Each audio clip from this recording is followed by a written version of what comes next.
Good morning, everyone. Thank you for joining us today. Waiting on one other panel member to join us today, and we will start shortly. Thank you for your patience.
Good morning, all. Thank you for your patience. We are still waiting on one other panel member to join us. Once we hear from them, we will begin the session. Again, thank you for your patience.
Testing.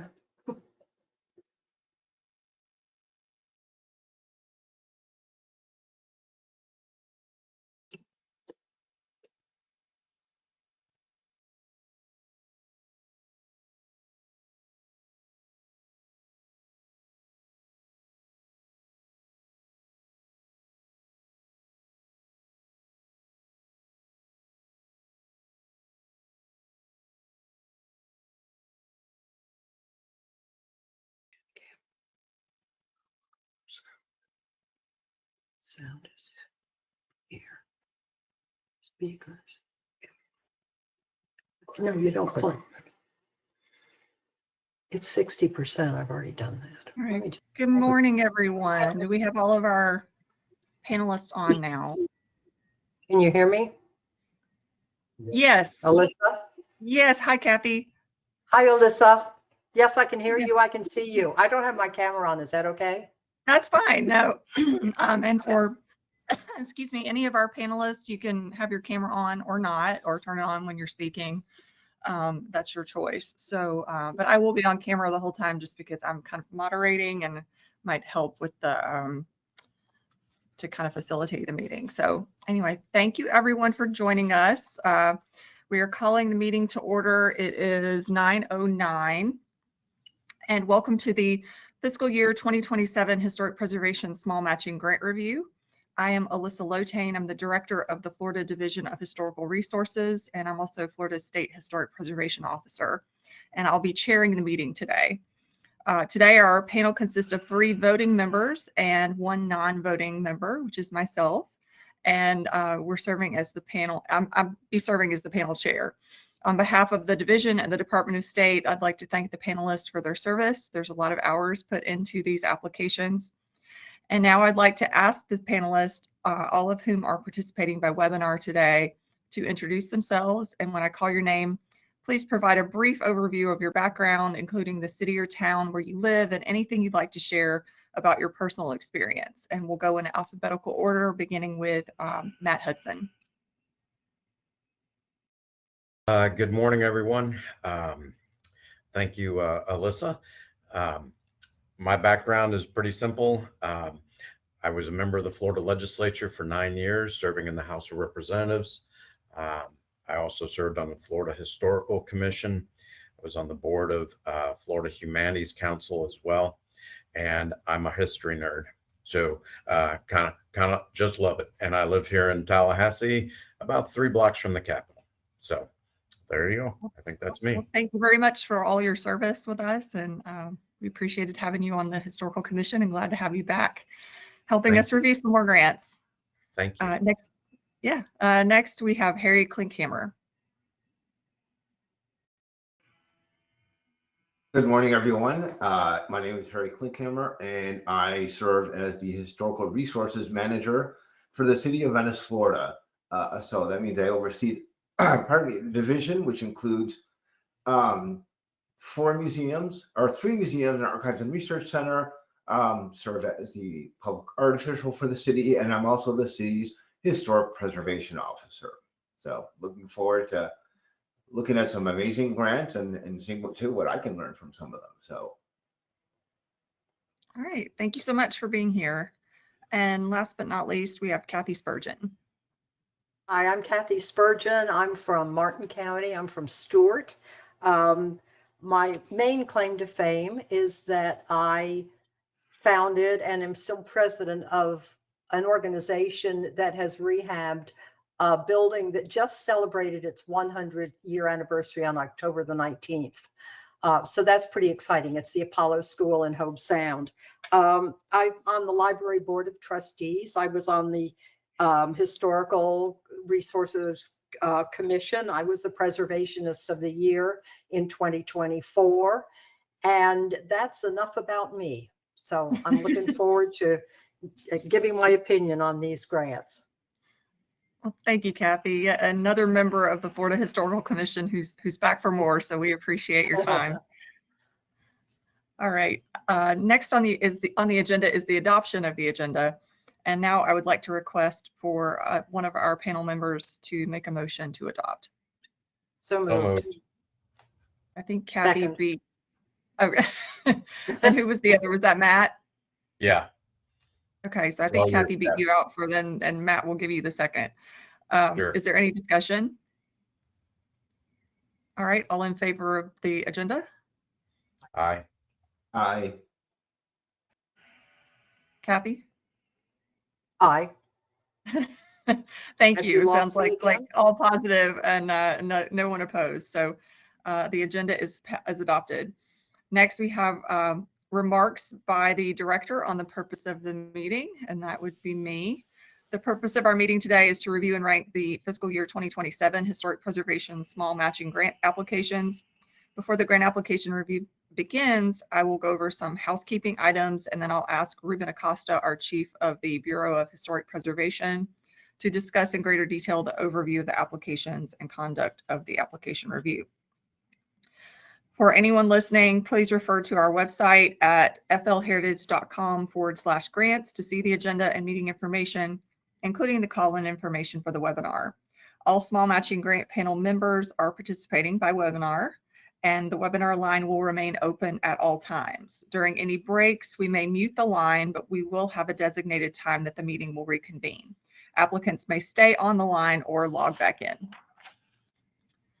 This public meeting is being broadcast as a webinar, as I said, and if you can hear the discussion, but the presentation is not visible on your computer, you may access the webinar by visiting gotowebinar.com and then type in the webinar ID and your email address to access the visual presentations.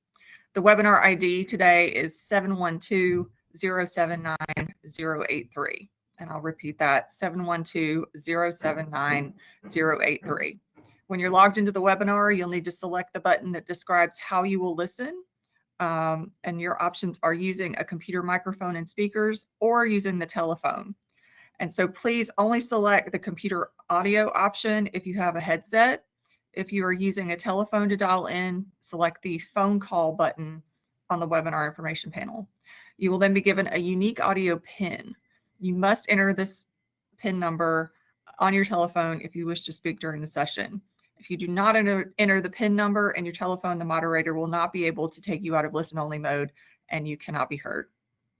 Please note that all webinar participants are in listen-only mode until they request to speak, and you can raise your hand or type your request to the moderator in the question panel or the webinar screen. For our project representatives who are on our call today, following each presentation, each staff presentation, I will call for representatives of that project, and only one representative should speak for the applicant. You can raise your hand on the webinar to make it known that you're present to represent your project.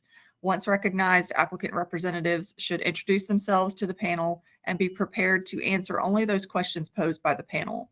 Presentations are not allowed today. Any additional information that was needed has already been received.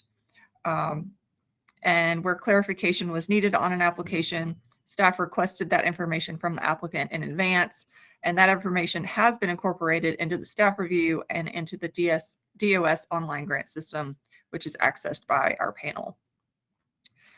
For our panelists, you are currently unmuted on our webinar, but if we have any background noise that's too great, we may have to mute everyone. And if you are muted and you have a question for the applicant, you can also raise your hand or type your request to speak in the chat box so that the moderator can unmute you.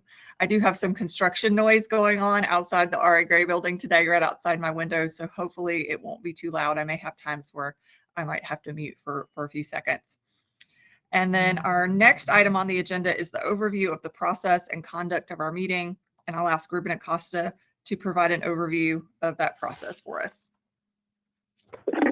Hi. Thank you, Alyssa. Good morning, everyone. Again, my name is Ruben Acosta. I am the Bureau Chief of the Division's Bureau of Historic Preservation. So I am here along with staff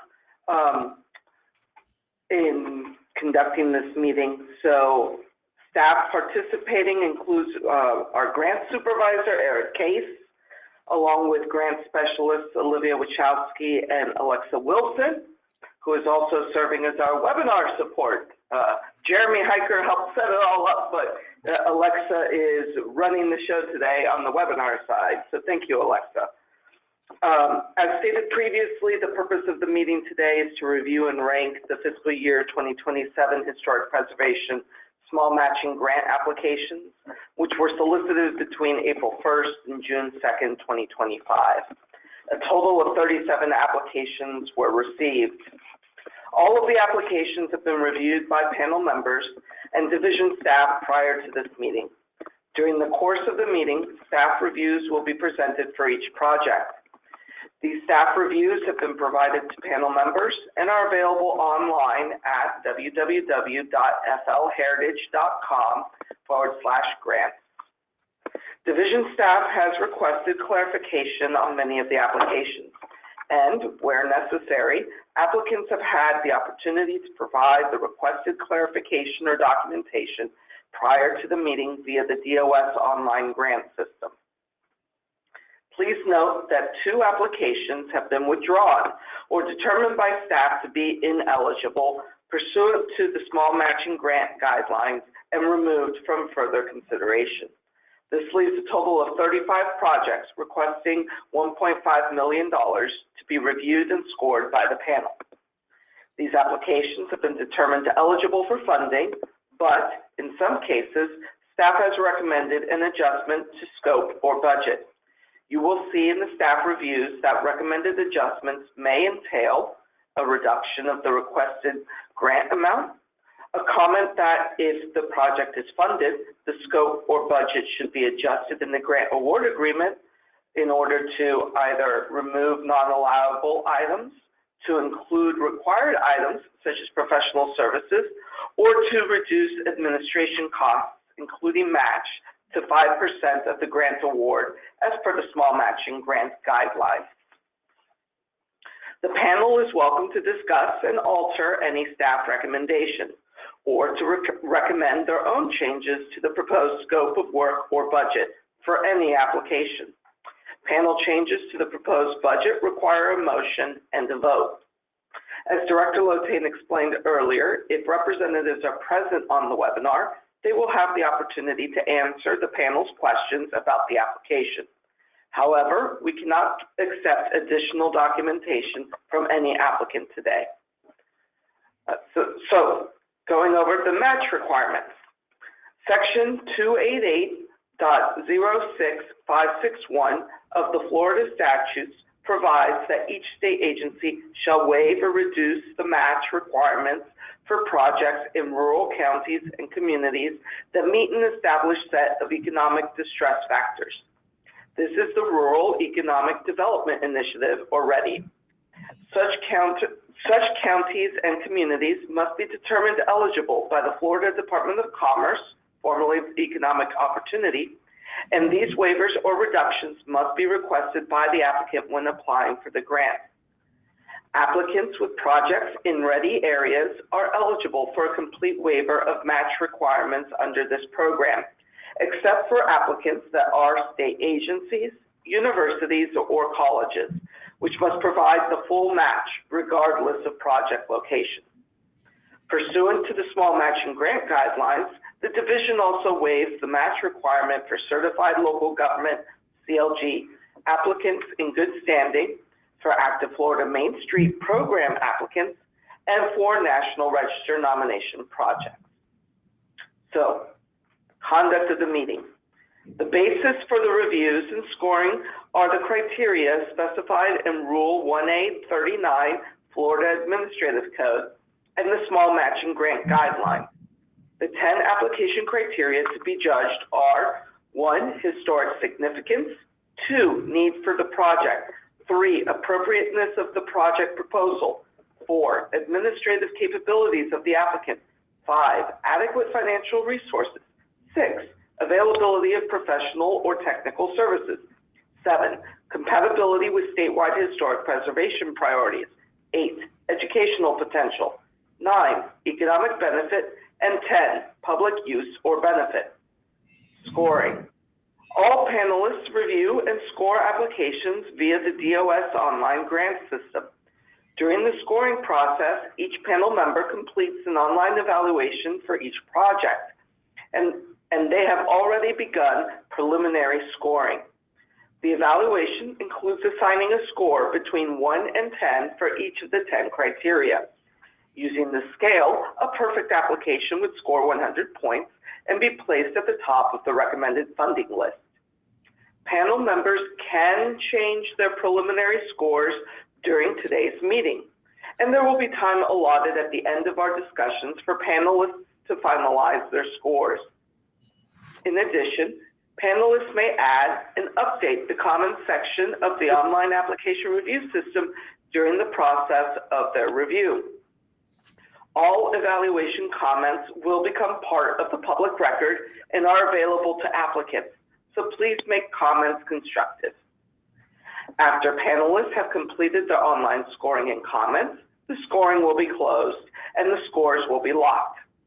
The grant system will average the scores for each project and produce a list in score order. Applications with an overall average score below 80 will be eliminated from further review and will not be recommended for funding. Once the ranked list has been generated, it will be read into the record. Applications with a tied average score will be ranked by application submission number order, with the earliest submitted to last submitted. Recommended funding process. Following the panel's review today, in accordance with Florida Statute 267.0617, the recommended funding list will be submitted to the Secretary of State for review and approval, and subsequently be provided to the Governor and Legislature for funding consideration. All final grant funding is contingent on allocations made by the 2026 Legislature and final approval of the fiscal year 2027 budget by the Governor. For those projects that receive funding in the fiscal year 2027 budget, funds will become available beginning July 1st, 2026, the start of the state fiscal year, but released to the grantee only after the grant award agreement is fully executed and certain deliverables are met. Project work must be completed by June 30th, 2027. So, panelists, please bear in mind that the grant projects must be completed within 1 year. Conflict of interest. Lastly, I would like to remind the panelists, if you have any conflict of interest with a project that is up for review, you must publicly disclose the nature of the conflict, abstain from any discussion or comments about the project, and abstain from voting on that project. For example, panel members may not discuss or vote on any project proposal submitted by an applicant with whom they have a family relationship or a business association, or provided assistance with a specific submitted application, or the potential of receiving monetary gain. Panelists with a conflict must fill out and sign Form 8A and turn it in to the division. Copies of these forms have been provided to you previously. Be sure to also check the box, I have a conflict of interest with this application, on your DOS grant review panel, and refrain from scoring or writing any comments in the online review system for any application with which you have a conflict. Are there any questions? All right, hearing none, I pass this back over to you, Director Olotay. All right, thank you very much, Ruben. I know that's a lot to take in, but we want to make sure that everyone on the call understands the process that we go through. The one thing I did want to add for your knowledge, panelists, is that normally we get 1.5 million in recurring funding for the small matching list. That can always change, obviously, but if that occurs this year, it would fund the majority of this list. So I believe we're just over 1.5 million in requests, especially when you take out several of the reductions that staff has recommended. So just be aware that if the overall average score among the three of you drops below 80, they will not be eligible to be on the list. And we could come up with a circumstance where if we have 1.5 million, then we do have to return some of those funds if we don't have enough that score above 80. So just for your mind to think about as we go through these.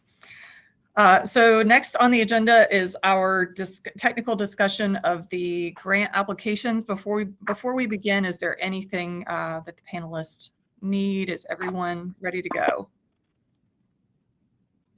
So you can hear us. Yes, I could definitely hear you. Thank you. All right. So if you have questions, let us know. We're gonna call for each applicant after we go through the staff review. So first up, Alexa is going to present for us the first 18 or so. And the first one is from Main Street, Funiac Springs. This is the historic Main Street District signage. For funding, the requested amount is $3,500 with zero match amount, with a total budget amount of $3,500. This is a Main Street organization and is a wayfinding project type. The scope consists of install 6 wayfinding signs in Funiac Springs. There are a couple of concerns or issues. The applicant was contacted and did not provide requested information by the established deadline. The project timeline the project timeline provided does not contain enough detail, and if funded, a Florida substitute W-9 will be required prior to execution of the grant award agreement. And there are no proposed scope of work or budget adjustments that are recommended. Okay, thank you, Alexa. Do we have an applicant online with us from Main Street to Funiac Springs?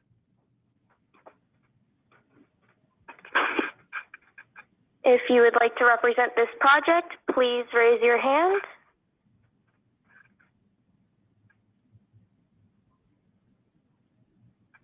I do not see any hands raised. Okay, panel, are there any questions that staff can answer on this one?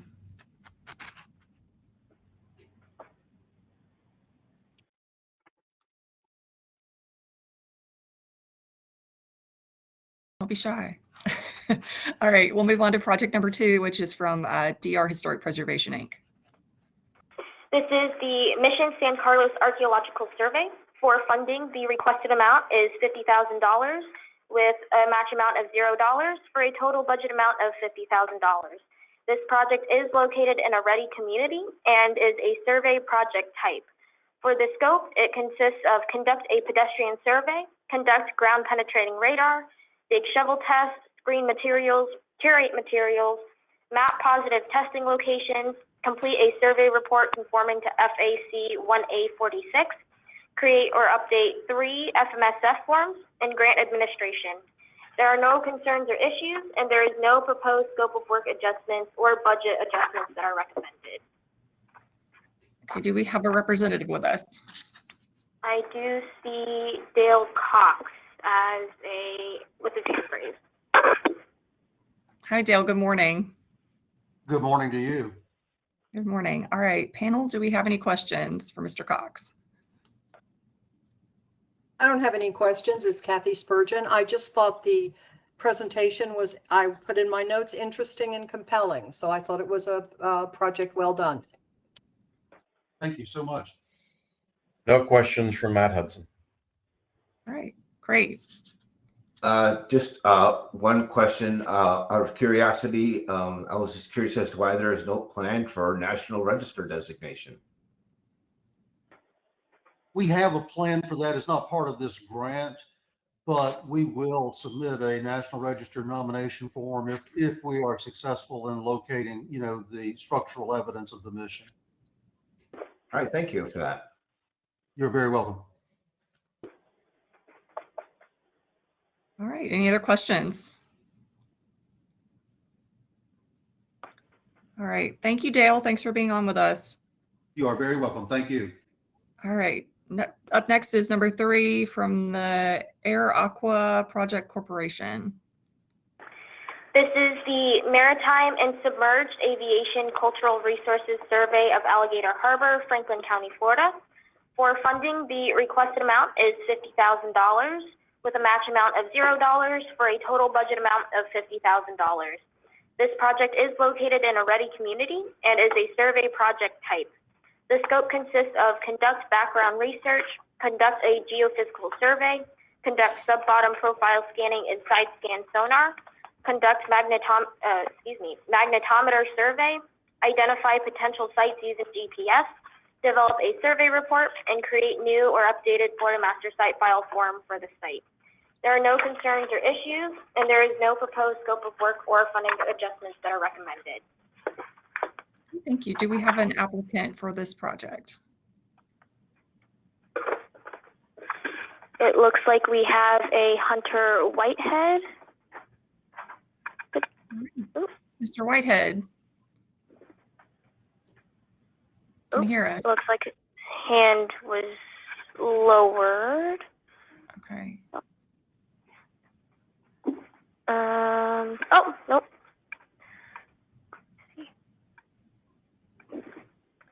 Hello, Mr. Whitehead. Hello, good morning. Morning. All right, welcome. And can you introduce yourself and in your role in the project? Yeah, sure. So my name's Hunter Whitehead. I started Air Aqua project in year of 2020 because I guess I had a little bit of time on my hands.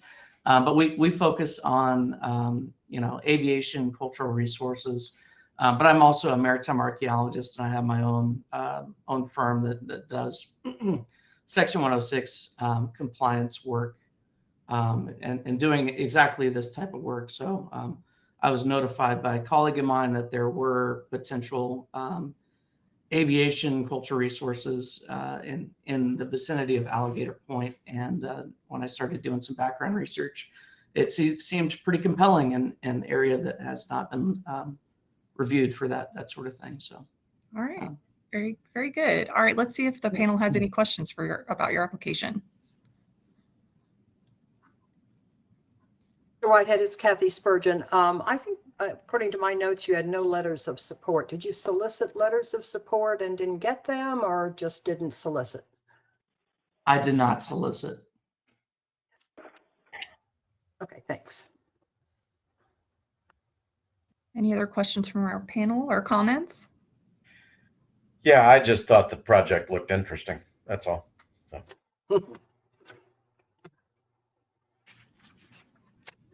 All right.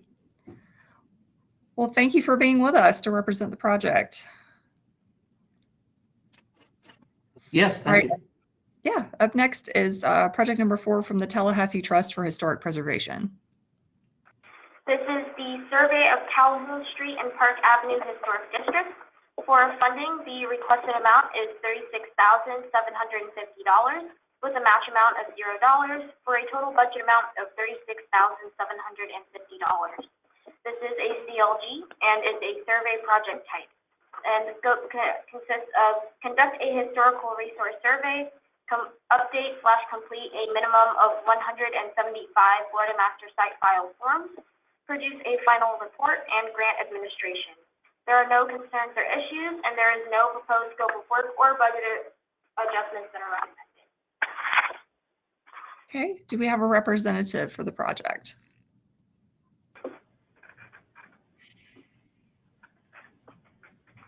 If you would like to represent this project, please raise your hand.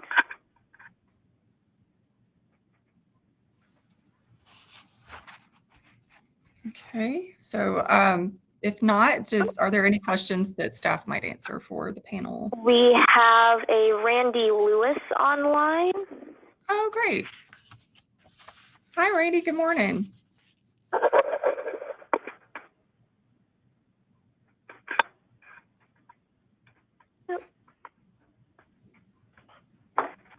It looks like you are muted, Mr. Lewis. If you just click the little microphone, that should unmute yourself.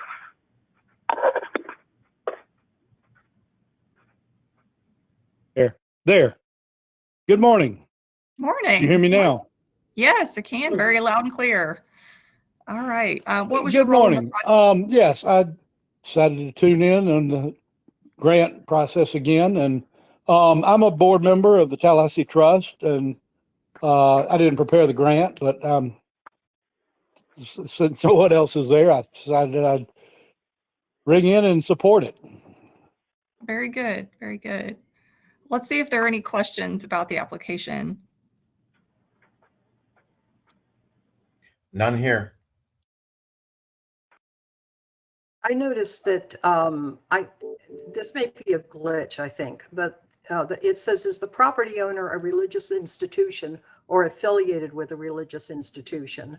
And I believe your answer was yes, and I wondered how.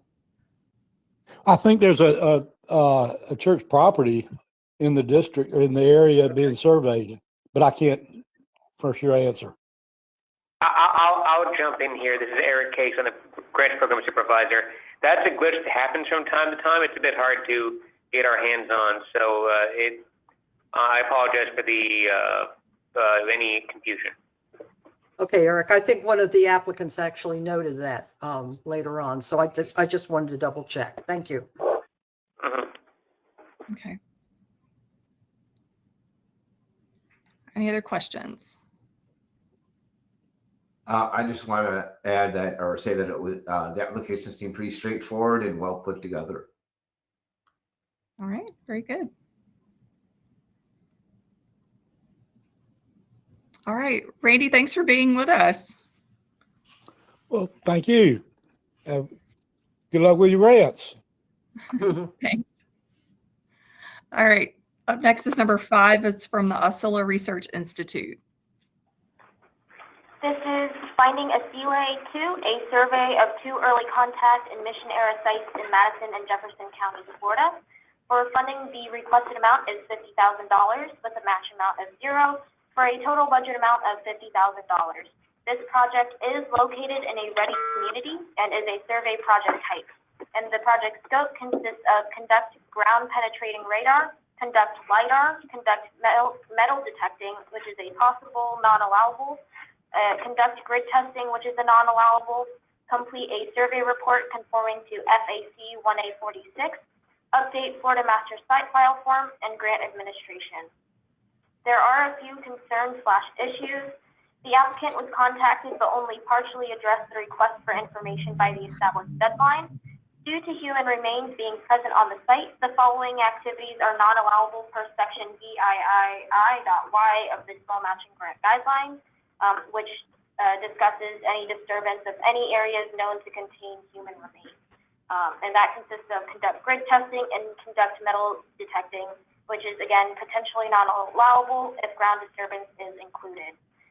If funded, the applicant must provide a research design for division review and approval prior to execution of the grant award agreement. The applicant must clarify what kind of expendable supplies they propose to purchase to ensure allowability. And if funded, the applicant must provide owner concurrence letters prior to execution of the grant award agreement. There is a recommended adjustment to the scope of work to remove the following non-allowable item, which is conduct grid testing. And then staff also recommends to adjust the budget as follows. The applicant must clarify what kind of expendable supplies they propose to purchase to ensure allowability. Okay. Thanks, Alexa. Do we have anyone online to represent this project? We have a Mr. Willett Boyer online. Okay. Hi, Willett. Can you hear us? Can you hear me now? Yes. Yes. Hi. Good morning. Good morning. Can you tell us your role in this project? I prepared the grant, and in the event that the project is funded, I will be the principal investigator on the project. This project continues work or research that we have done at a site cluster in that area that includes the Floyd's Mound site and a series of sites on both the Madison and Jefferson County side. Okay, so you would be working on the Floyd's Mound site, which is our state division managed property. No, we have completed the work at the Floyd's Mound site. Okay. This application is only for the South Mound site and 8J106. Okay, all right, great. Which was, full disclosure, my thesis site. So, all right, let's see. Do we have any questions from the panel?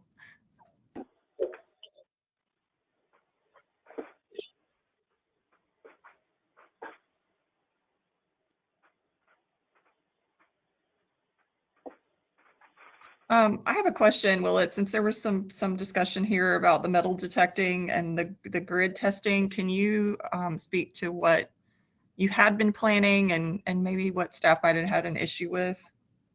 Well, Director Lotane, I'm a little surprised. Originally, we had planned to do the same sort of work that we had done initially at the Floyd's Mound site, which included subsurface testing. But when those issues or concerns were raised with me, we amended the research design to eliminate both the shovel testing and the metal detecting. And we are currently planning on working with ground penetrating radar over a large scale area at both sites, working with more detailed updated process LiDAR, and working with legacy collections that have already been done from both sites, including, as you mentioned, possibly the collection that you worked on for your master thesis. So the research design that I have submitted eliminates the things that there were concerns about. All right, thank you. And feel free to prove me wrong if you can. There are many possibilities, ma'am, as you know, but if funded, I'm very much excited about this because of the significance of this site cluster and the areas nearby. All right, very good. Are there any other questions from our panelists or comments?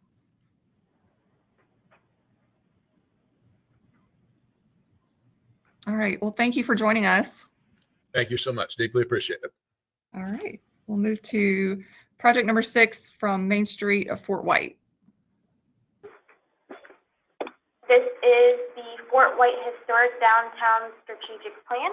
For funding, the requested amount is $50,000 with a match amount of $40,000 for a total budget amount of $90,000. This project is located in a ready community and is a part of a Main Street program. The project is a planning project type, and the scope consists of creation of a historic strategic plan and design preservation guidelines for the Fort White Historic Downtown area. There are no concerns or issues, and there is no proposed scope of work adjustments that are recommended, but staff does recommend to adjust the budget as follows.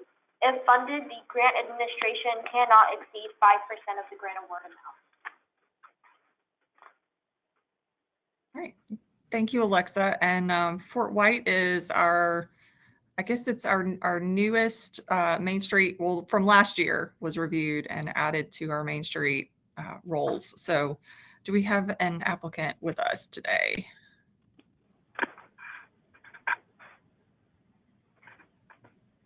If you wish to represent this project, please raise your hand.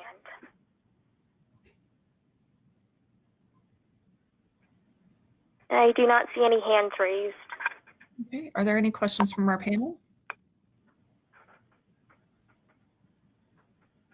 I just wrote down, I guess they have the Ellis Family Home Renovation Restaurant or something opening in September, and I would have asked them, did it open? Doesn't really make much difference, but I was curious. Yeah. All right. Any other questions for us? All right, we'll move on to project number 7, which is from the Bethlehem Methodist Episcopal Cemetery Restoration Organization. This is the National Register nomination for BME Cemetery. For funding, the requested amount is $50,000 with a match amount of $0 for a total budget amount of $50,000. This is a National Register nomination project type, and the scope consists of preparation of a National Register nomination. There is no proposed scope of work or budget adjustments that are recommended. All right, thank you, Alexa. And that's a great photo, representative photo there. Do we have any applicants on the line?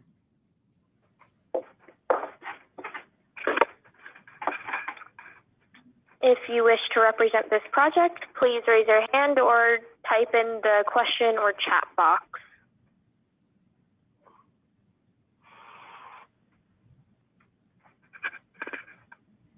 I do not see anything at the moment. Okay, are there any questions from our panelists that staff could answer?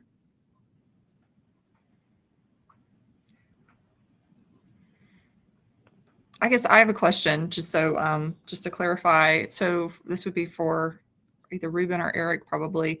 Have we done a PSIQ on this? We know that it would be eligible for the register prior to this application being submitted?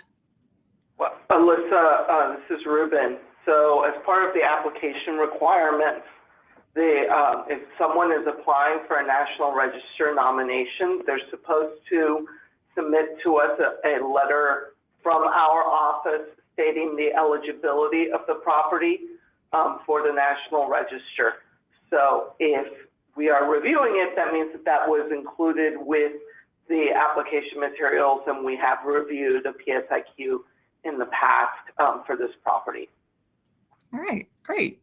I know many years ago we would have people try to do National Register nominations, and one time we did have one that was not eligible. So I just want to clarify that we've looked at all of these prior to seeing them today.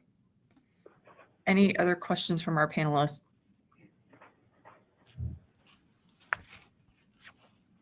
Nope. Okay, we'll move on. Oh, sorry, go ahead. I just said nope. Oh, okay. All right, we'll move to project number 8, which is from the City of Gainesville. This is the National Register nomination for downtown Gainesville.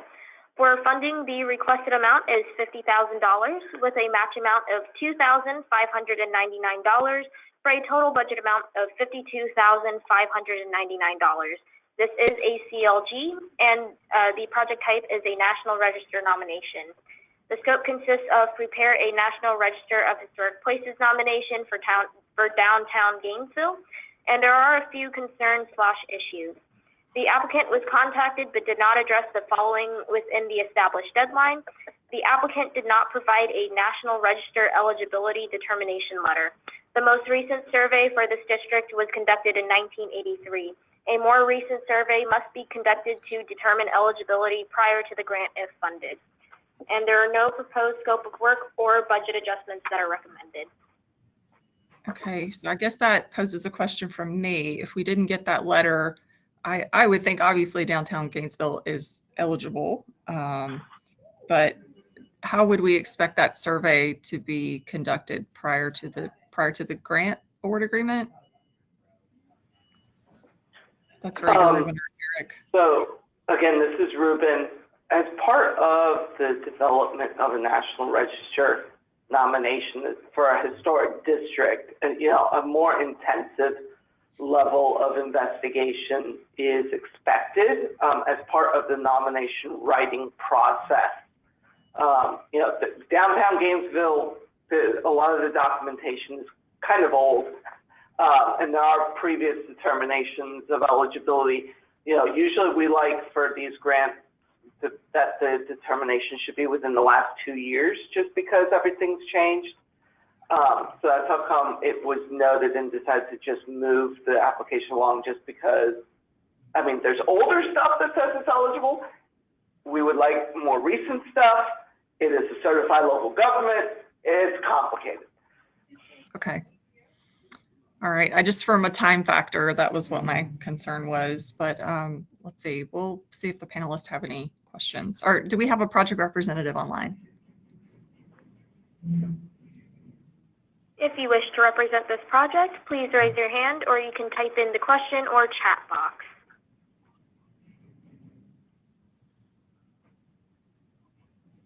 I do not see any hands or any messages. Okay. And I am actually surprised that downtown Gainesville is not already on the register. So I do think this is worthwhile. Panelists, do you have questions for us?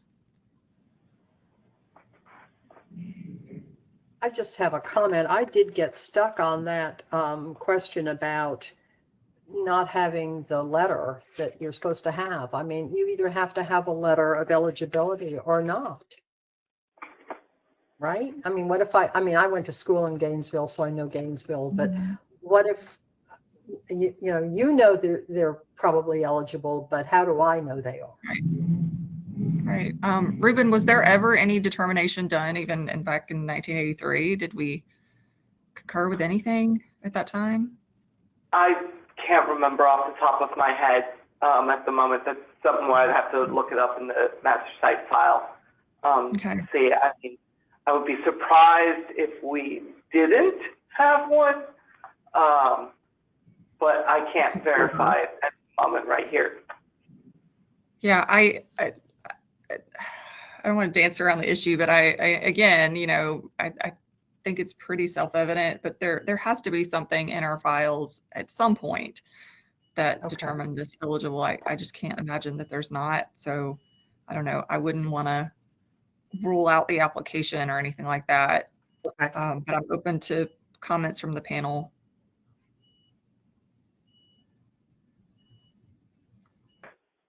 How you'd like to handle it.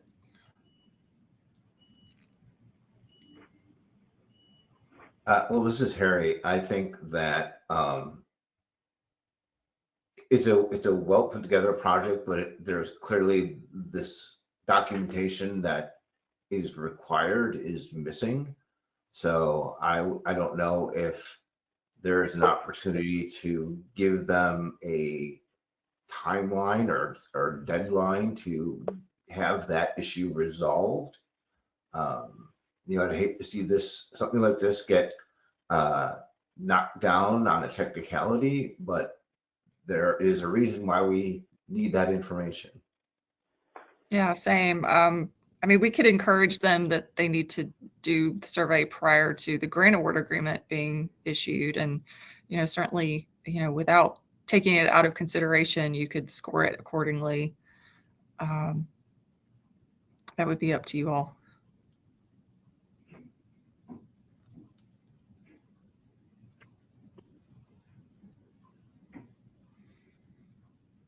Because I think to take it, you know, to take it out of consideration, there would have to be a motion received from and voted on from the panel.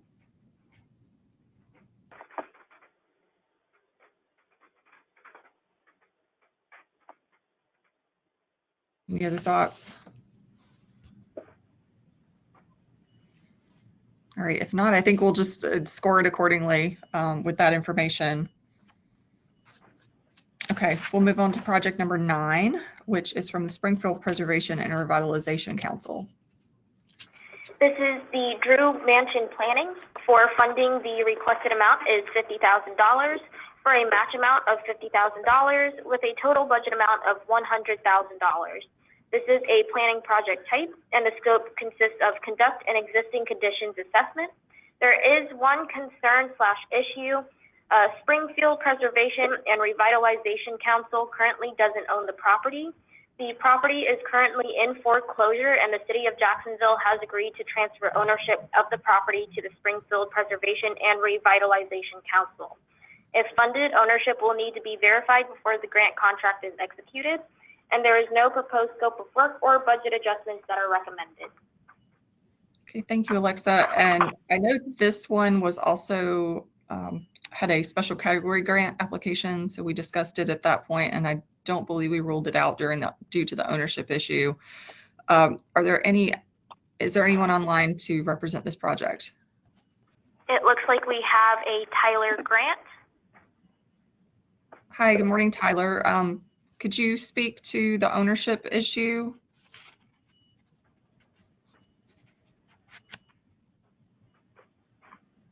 Or actually introduce yourself first and your role.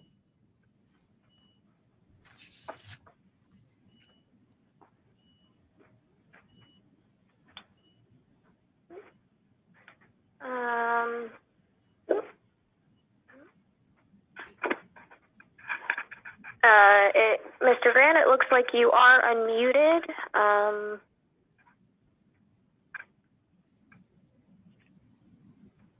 If you wish, if for some reason you can't talk, you are more than welcome to type in the questions panel or the chat box. Meanwhile, are there any other questions from the panel that we can answer? I believe the ownership issue was resolved at the special category meeting, and they do,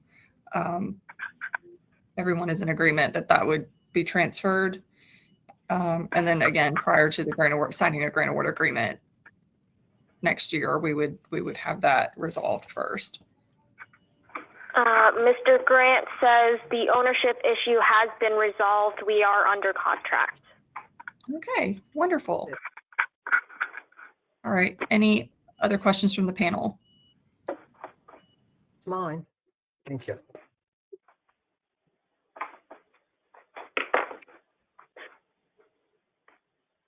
All right, thank you, Mr. Grant, for being here. All right, project number 10 is from the city of Jacksonville. This is the Barnett subdivision resurvey of the Durkeeville neighborhood. For funding, the requested amount is $50,000 with a match amount of $0 for a total budget amount of $50,000. This is a CLG and is a survey project type. The scope consists of complete a historic resources survey of Barnett subdivision in Jacksonville and create a minimum of 350 new/updated Florida master site file forms. There are no concerns or issues, and there is no proposed scope of work or budget adjustments that are recommended. Thank you. Is there an applicant online?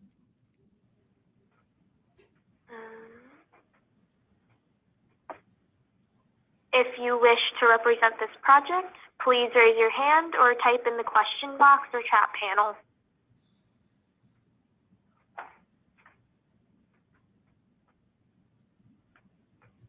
It does not look like any hands are raised or anything in the chat box. Okay. Is there any questions that staff could answer for the panel?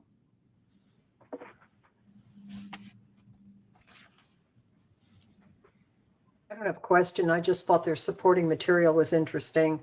And I didn't know that Hank Aaron married a woman from Durkeeville. But now I do. Interesting. I need to know that. All right. Any other questions or comments from our panelists? Okay, we'll move on to project number 11, which is from the city of Crescent City. This is the National Register nomination update, Crescent City Historic District. For funding, the requested amount is $50,000 with a match amount of $0 for a total budget amount of $50,000. This project is located in a ready community and is a National Register nomination project type. And the scope consists of preparation of a National Register of Historic Places nomination update for the Crescent City Historic District. There are two concerns or issues. The applicant was contacted and did not provide requested information by the established deadline. The applicant selected both that they would be hiring professional services and not hiring professional services. And the timeline needs to include scope of work items. And there is no proposed scope of work or budget adjustments that are recommended.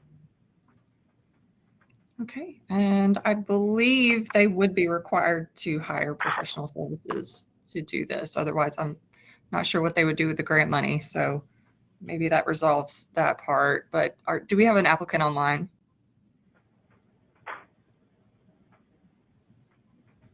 If you wish to represent this project, please raise your hand or type in the question panel or chat box.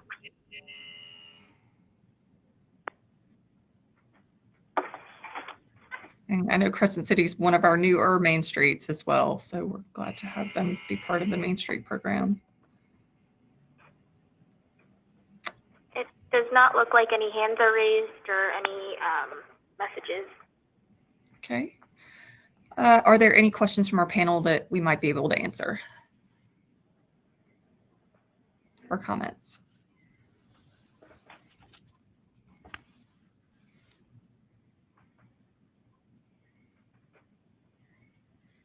All right.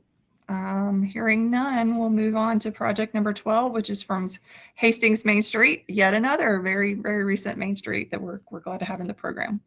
Alexa? This is the restoration of the Hastings Old Jail Museum. For funding, the requested amount is $50,000 with a match amount of $0 for a total budget amount of $50,000. This is a Main Street and is a planning project type, and the scope consists of create architectural drawings and a conditions assessment. There are no concerns or issues, and there is no proposed scope of work or budget adjustments that are recommended. Okay. Do we have an applicant online?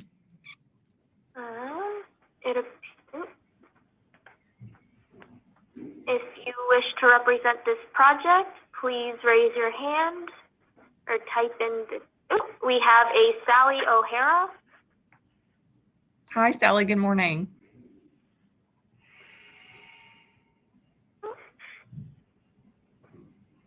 Looks like you are currently muted, Sally.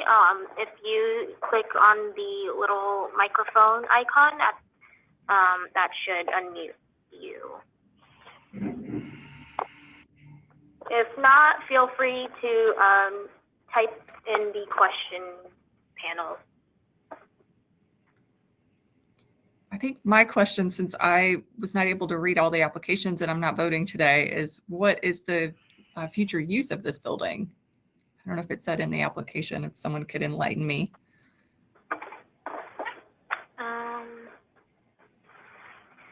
Looks like we also have a Pamela Carithers. I apologize if I pronounced your last name wrong.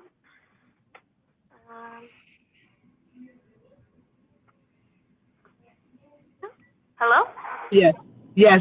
Hello, this is Pamela Carithers. Good morning. I apologize for lateness, but I was just raising my hand. I'm not part of this project, but my time got off and I came on thinking it was 10 and it was at 9. So I'm with Lincoln Park, Main Street. So I just wanted to acknowledge that I was here.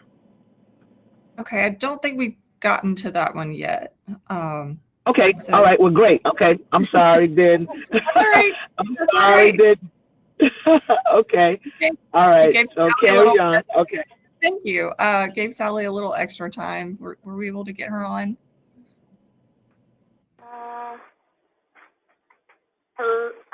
Sally, it looks like your mic is on.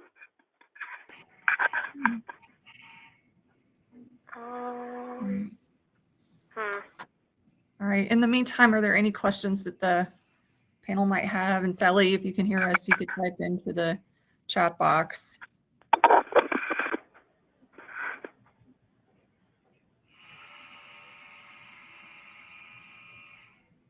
I wondered how big the building is. What are the dimensions?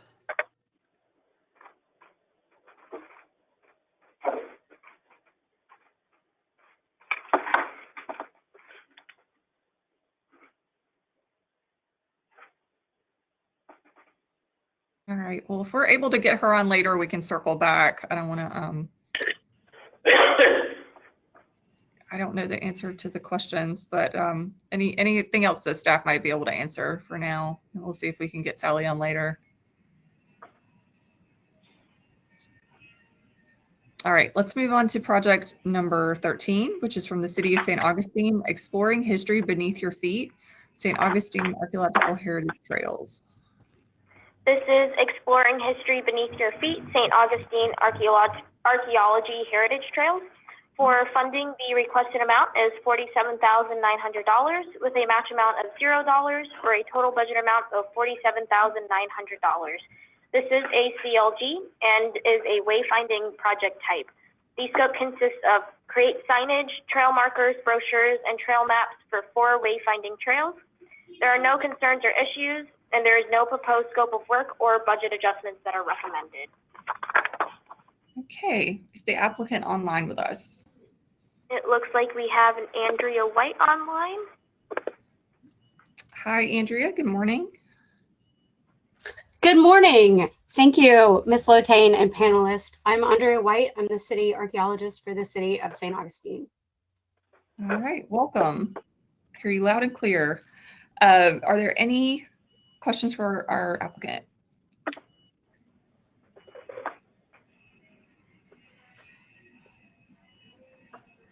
Or comments about the project? I think it looks like a good project. I'll go in. You have the Florida School for the Deaf and Blind, I believe, in St. Augustine. Do you address those issues when you're doing your project, when you're doing your whatever wayfinding, signage, and brochures and things like that? Yes, we try our best to address accessibility, especially given the population that we have here that are coming to school. So we try to do what we can to address those issues. We have a Good lot of project. Braille signs as well in town. Okay. I'll have to notice that next time I'm in St. Augustine. I never really thought about that, but that's a great thing. All right, any other questions?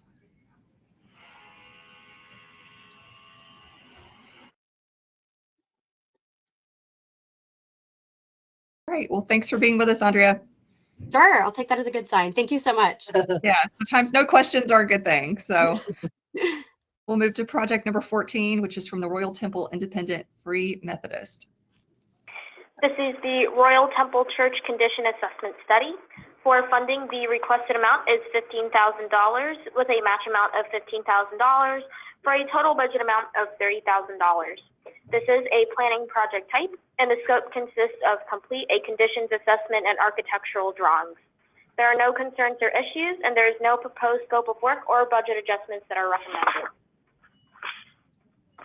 Great, thank you, Alexa. Do we have an applicant online? It looks like we have a Sydney Johnston. All right, hi, Sydney. Good morning, everyone. Thank you for this review. All right, I think we might be getting a little feedback, but I have a quick question. Is this an architect designed building, or was it just a builder? That's a very interesting design. It was designed by the Black congregation in 2 phases. Right. Are there any other And questions? so for there Sydney? was not a professional architect hired. There was a contractor, was a member of the church who developed the building in 2 phases in 1946 and then about 1958. But as best we know, no architect. Okay. And that's with pretty thorough research. All right. And Sydney, what was your role? Did you just write the grant application?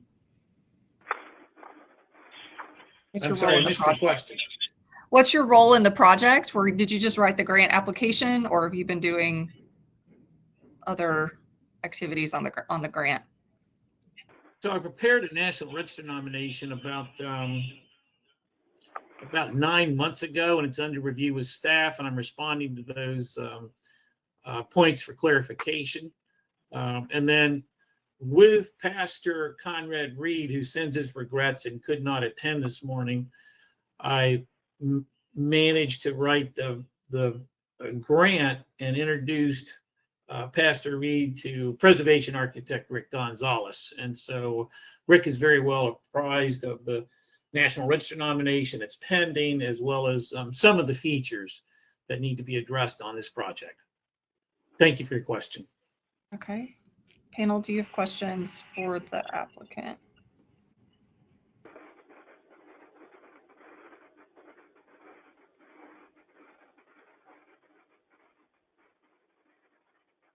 All right. Well, you must have done a good job. No questions. Thanks, Sydney. I think that is a good sign. All right. We'll move to project number 15, which is from the city of Mount Dora. This is the preservation of land documents and undocumented cemeteries of Mount Dora's early pioneers. For funding, the requested amount is $50,000 with a match amount of $0 for a total budget amount of $50,000. This is a CLG and is a planning project type. The scope consists of digitizing a minimum of 300 historic land documents from 1904 to 1988 and uploading the data into an existing archives database. There is a concern/issue. The applicant was contacted but only partially addressed the request for information by the established deadline. Removal of non-allowable research, which is not consistent with the project type. And there is a recommended adjustment to the scope of work as follows. Remove all non-allowable work items related to Phase 2 researching African American cemeteries, including interpreting plat maps, conducting genealogical research, developing biographical profiles, and reaching out to descendants. And there is also staff recommends adjusting the budget as follows. Remove all costs for non-allowable work items related to Phase 2 researching African American cemeteries, including interpreting plat maps, conducting genealogical research, developing biographical profiles, and reaching out to descendants. Okay, now Alexa, would that that recommendation decrease the grant award amount, or would you just remove those items and adjust the scope within the 50,000? It looks like from the staff review, it would just be removal of those scope of work items. So no budget adjustment would be needed, or funding reduction needed. Okay, and I did want to note, we do have our African American, I guess actually those are African American abandoned cemeteries. So I don't know if that would potentially work for the other research that they would like to do in the future as a second phase. We can work with them. Do we have an applicant online? If you wish to represent this project, please raise your hand, or you can type in the question panel.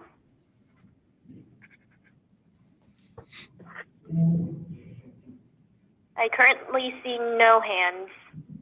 Okay. All right. Are there questions from our panel?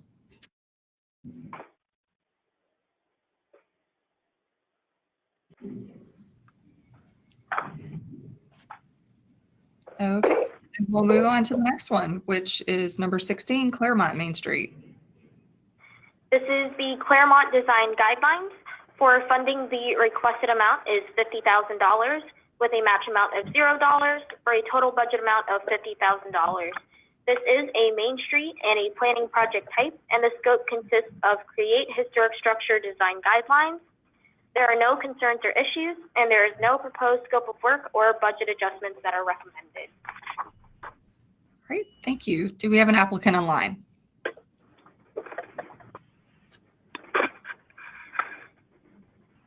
We have a Natalie caller.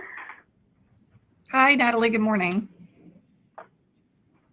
Oh, good morning. I'm the Main Street Director and also the one that wrote the grant application, and happy to answer any questions you may have. All right, welcome, thank you. Panel, do we have any questions for Natalie?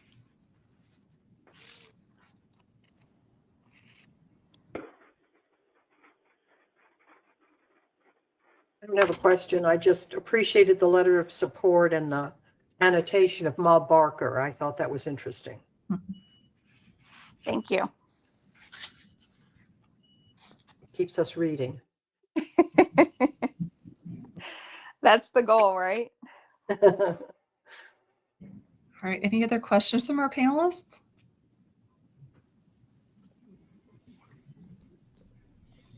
All right, Natalie, very good. All right, thank you for being with us. Thank you. Up next is number 17, Brooksville Main Street. This is Brooksville bound, your downtown compass. For the requested amount is $46,000 with a match amount of $0 for a total budget amount of $46,000. This is a Main Street and is a wayfinding project type. The scope consists of produce 15,000 wayfinding brochures and 6 signs and a graphic designer services. There are no concerns or issues and no proposed scope of work or budget adjustments that are recommended. Okay, thank you, Alexa. Do we have an applicant online?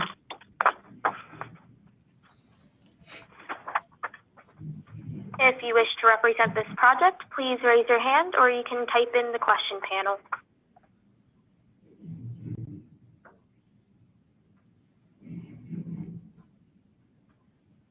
It does not look like I have any hands raised or any messages in the question panel. Okay, panelists, do you have any questions we can answer?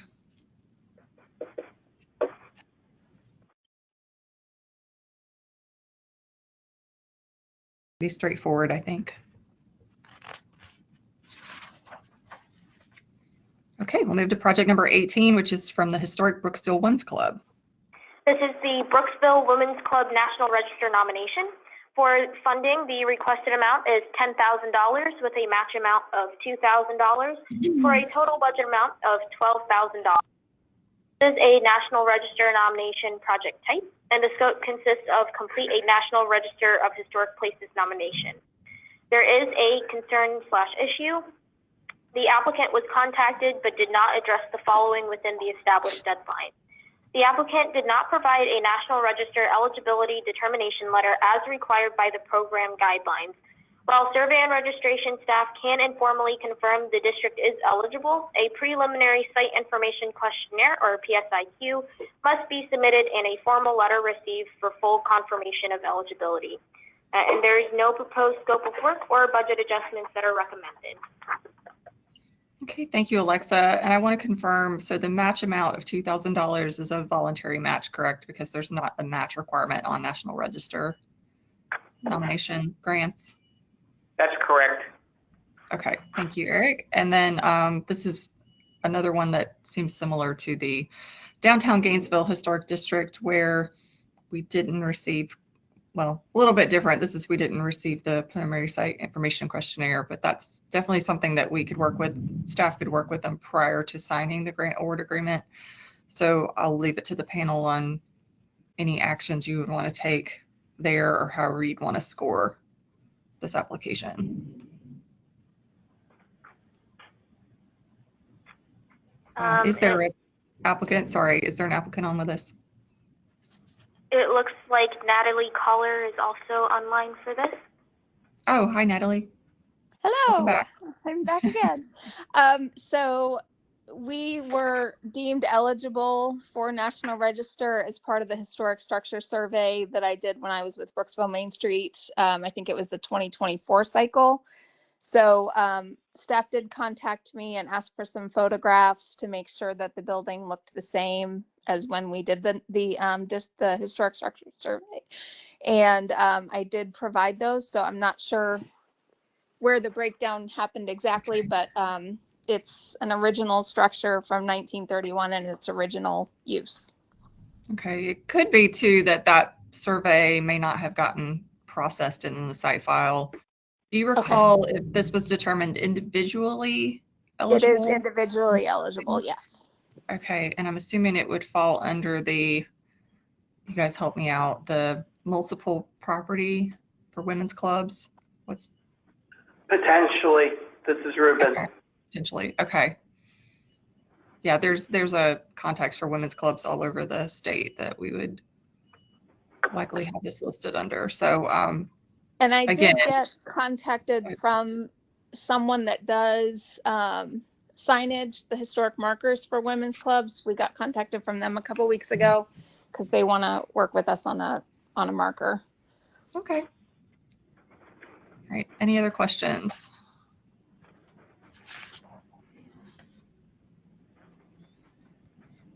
Okay. Thanks, Natalie. Oh, thank go you. Did someone have a question? Sorry, I just wondered how big it was.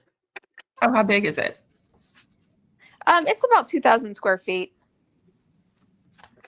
Okay. It's got a main front room with a stage, and then a kitchen and 2 bathrooms and a little back room.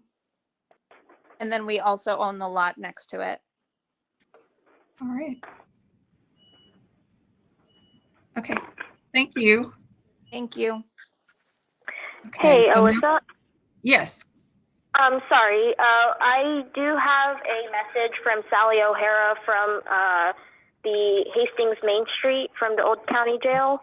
Okay. She said, regarding the Hastings restoration of the Hastings Old Jail Museum, planned use of the parcel is a planned passive park complete with a community garden, public art, and civic center, which is the old train depot.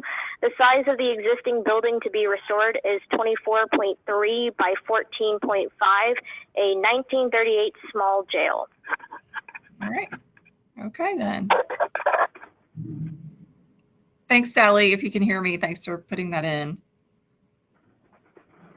All right, so we are switching staff here to have Olivia present the next batch of these grant applications. And I know, Matt, if you're still there, Matt Hudson, what was the stop time that you had? Is it 10:45?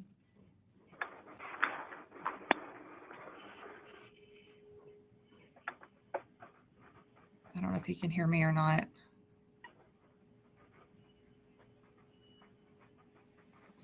Well, we'll keep going till about 10:30 and see if he's there or not. All right, we'll go with number 19, which is from the city of Orlando. So number 19 is the supplemental handbook for property owners in the City of Orlando designated historic districts. The requested funding amount was $50,000 with a match amount of $0 for a total project budget of $50,000, as this is the CLG. And this is a planning type project with a scope of work including create a property owner handbook on the criteria and standards for the treatment of historic structures in Orlando. And there were no concerns or issues and no scope of work or budget or funding adjustment recommendations. Okay, thanks, Olivia. Is there an applicant online for this project? It looks like we have a Jennifer Fritz Hunter online. Jennifer, can you hear us? Yes, this is Jennifer Fritz Hunter. I'm the Historic Preservation Officer for the City of Orlando. All right, thank you. Are there any questions for the applicant?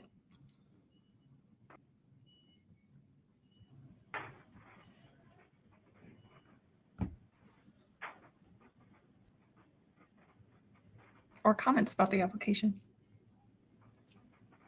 Jennifer, what was your role in the project?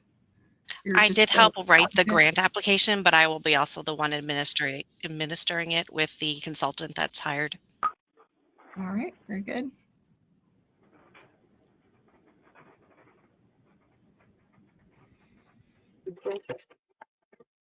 All right, well, I'm not hearing any questions, so very good. And thank you for being on. Sure, thank you for the opportunity. Next is project number 20 from the O'Galley Arts District, Main Street. So project 20 is wayfinding with a requested funding amount of $4,090 and a match amount of $5,590 for a total project budget of $9,680. And this is a Main Street with a project type of wayfinding and a scope of work including fabrication, design, and installation of 6 to 8 wayfinding signs. Staff had the following concerns or issues. Applicant was contacted and did not provide requested information by the established deadline. Budget line items number 4, QR code development and site hosting, and number 7, contingency must be removed as non-allowable expenses. They were missing the substitute W9 in their application, and the resumes provided in section H.7 do not match the project team listed in section A.6. Staff had the following scope of work adjustment recommendations. Adjust scope of work as follows. Remove QR code and site hosting work items as they are not consistent with this project type. And staff has the following budget assessment recommendations. Adjust budget as follows. Staff recommends a reduction of grant funds, $400, based on the removal of the following non-allowable items: QR code development and site hosting, and contingency, and then reallocate budget as necessary. Okay, so are we recommending a reduction from the 50,000, or we'll just reallocate it within the existing budget? Recommending a reduction of grant funds from the requested $4,090 to $3,400. Oh, sorry, I'm on the wrong application. I'm looking at $50,000. Okay. Okay. All right, so this would actually take a motion from the panel to reduce the grant award amount. I make a motion that we reduce the grant award amount to $3,400 based on staff's recommendation and to reallocate the budget as necessary. Hey, Alyssa, this is Eric. Do we check for someone from the panelists and the applicant first?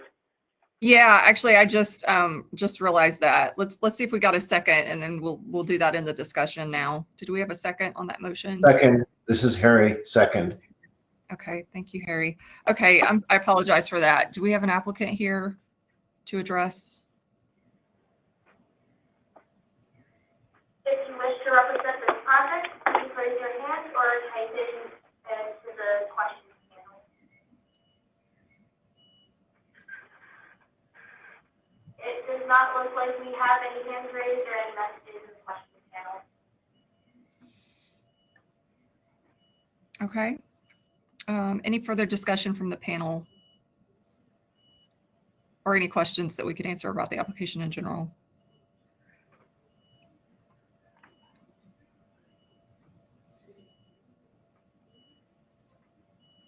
Okay, Olivia, could you repeat the amounts, the reduction amount again? So a reduction from the requested amount to $3,400.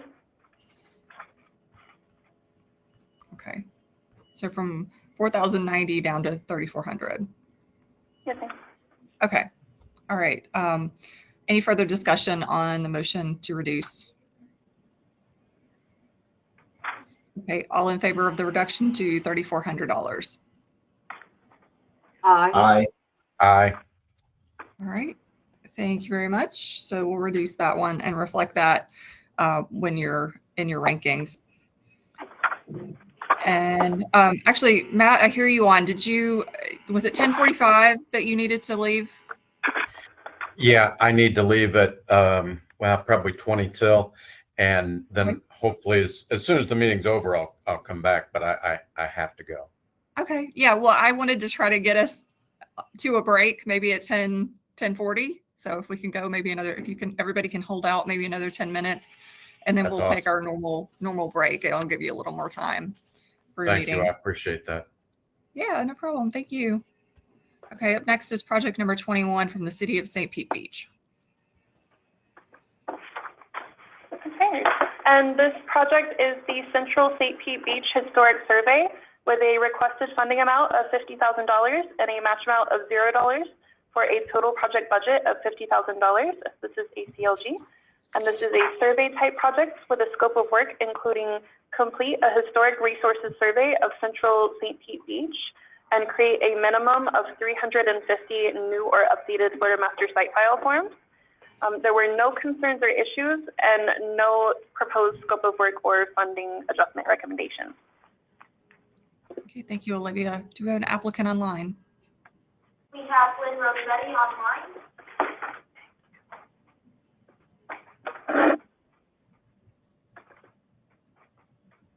There.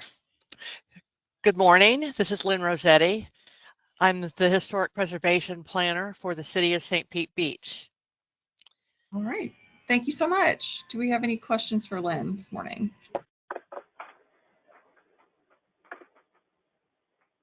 I noticed you had, this is Kathy Spurgeon, you had no letters of support. Did you solicit them and not get them, or did you just not solicit them? I actually, at the very tail end, forgot to solicit them. I had talked to the Historic Preservation Board. They were aware that we were going ahead and doing this survey, which they supported, but I forgot to ask them if they would submit a letter to me. And by the time I realized we were into the getting into the Memorial Weekend, and I had to just send the grant on in. Thank you. Okay, any other questions from the panel?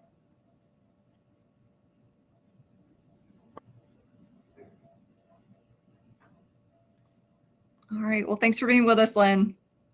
Thank you.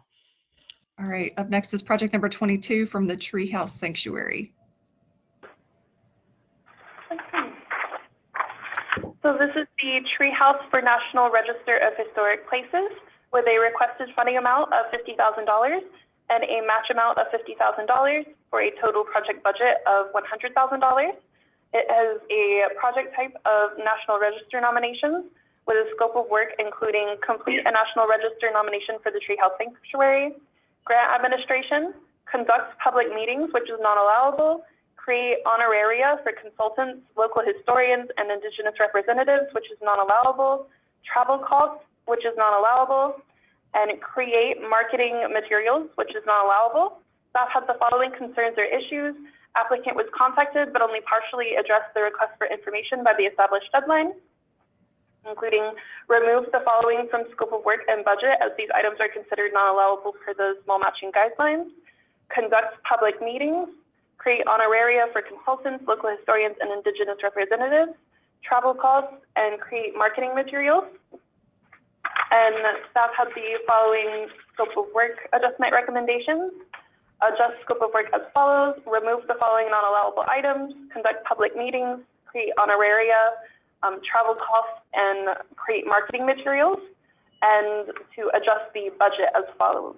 Staff recommends a reduction of grant funds to $45,000 based on the removal of the following non-allowable items, including conduct public meetings for $5,000. Okay, thank you, Olivia. Do we have any applicants online? We have Irene Krasniewski. I apologize. I think I heard Irene. If somebody could give Alexa a microphone, I'm having trouble hearing her. Hi, I'm Irene. Hi, would you please state your full name and tell us how you're involved in the project? Sure, of course. I'm Irene Krasniewski, and I wrote the grant. Okay. All right. Are there any questions from the panel? This is Harry. A question that I had. So in the additional photographs that you provided, some of them kind of look like renderings. There's an additional building shown next to that, the church. Is that some part of future planning? Yeah, it is a small garage to the side of the building. You can't see it in this picture because it's quite small and it's on the back of the lot.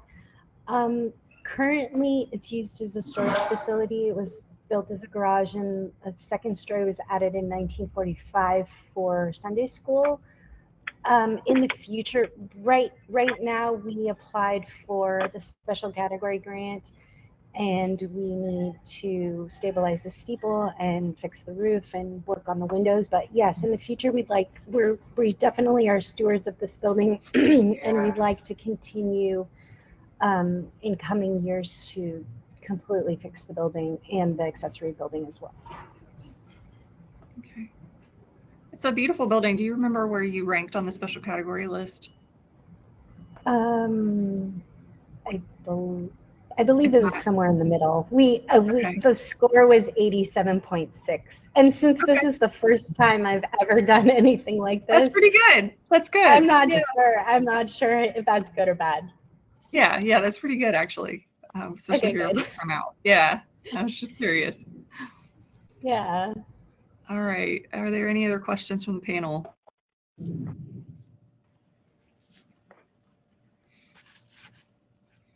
All Pretty right. building.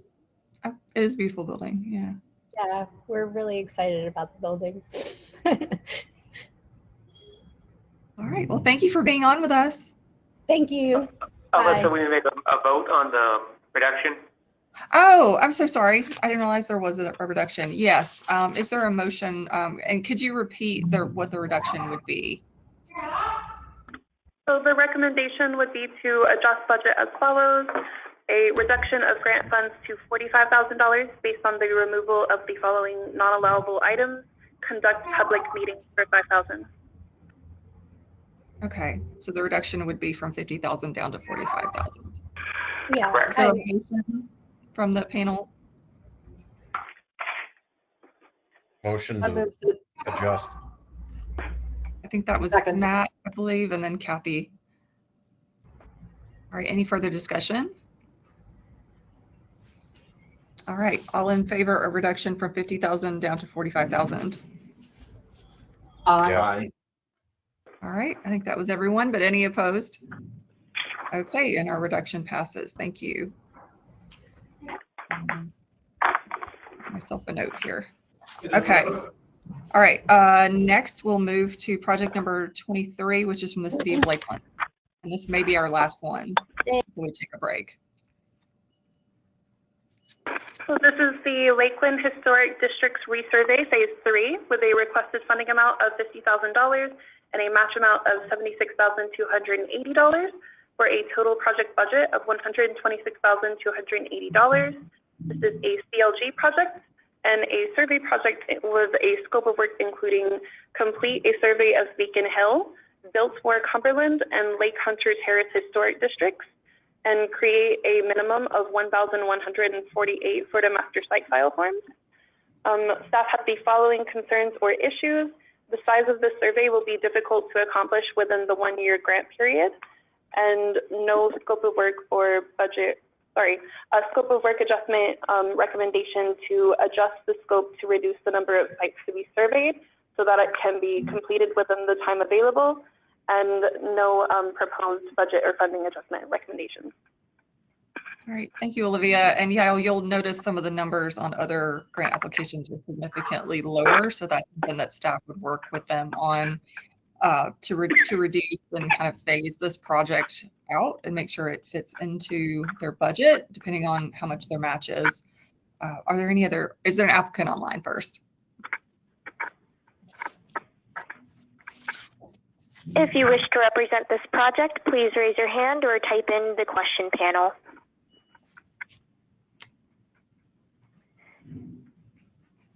I do not see any hands raised or any questions in the panel box.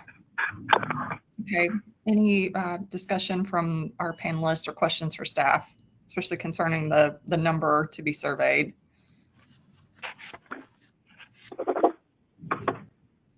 Okay. This is very, and yeah, I mean, I think it comes out to roughly like $100 a survey. And I'd like to know where they're going to find somebody who's going to do it at that price. I think that, yeah, that scope of number of Florida master site files is going to have to get reduced. Yeah, and people always ask me what's the going rate, and I always tell them whatever you can get a bid for. So we can estimate to the best of our ability, but until people actually go out and get a couple of quotes, we really don't know what that final number will be. So that's something we consistently work with applicants on. Any other questions?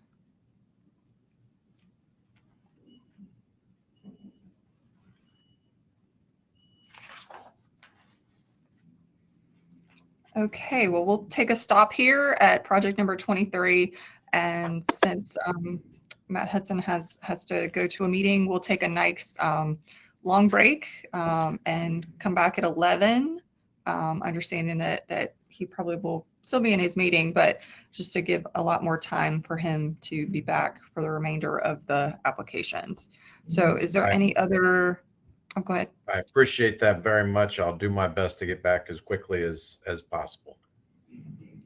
We know you will. Thank you so much for doing this for us. And I'll say that just finally that the webinar line will be kept open.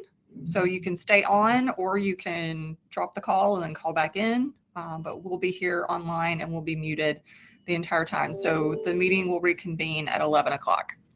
Thank you. In the chat box.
right, hello everyone. Do we Hi, have Alyssa. our panel? Hi, Kathy. Do we have Harry here as well? Here. Hi. And then we'll move forward, and hopefully Matt will join us again very soon. Let's see, if I'm not mistaken, we're on project number 24, correct? 24. Yes. 24. We finished City of Lakeland, right? Yes. Yes. Okay. Okay, so next we have project number 24. It's from the St. Cloud Main Street. Olivia? So this is the St. Cloud Lakefront Historic Structure Survey with a requested funding amount of $50,000 and a match amount of $0 for a total project budget of $50,000. And this is a Main Street with a survey type project with a scope of work including conduct a survey resulting in a survey report and create a minimum of 200 new or updated Florida Master Site File forms. There were no concerns or issues and no proposed scope of work or budget or funding recommendations. Okay, thank you, Olivia. Do we have a project representative from St. Cloud Main Street? We have Laura on. Hi, it's Laura Lee. Can y'all hear me okay? Hi, Laura Lee. Hi, yeah, we can hear you. I'm doing well, thank you. Representative Stark sends her apologies. She is at the Capitol now in meeting. She very much wanted to be here, but I am here to answer any questions the panel may have. Okay. All right, let's see. Do we have any questions from the panelists? This is Harry. I had one, and maybe it's just the way you were trying to break down your budget figures, but you got $12,500 for a copy of the historic preservation consultant's credentials. I was wondering if you could explain what that's for. That's usually in our past experience with the grant award agreements. That is the deliverable to get the first payment. Okay.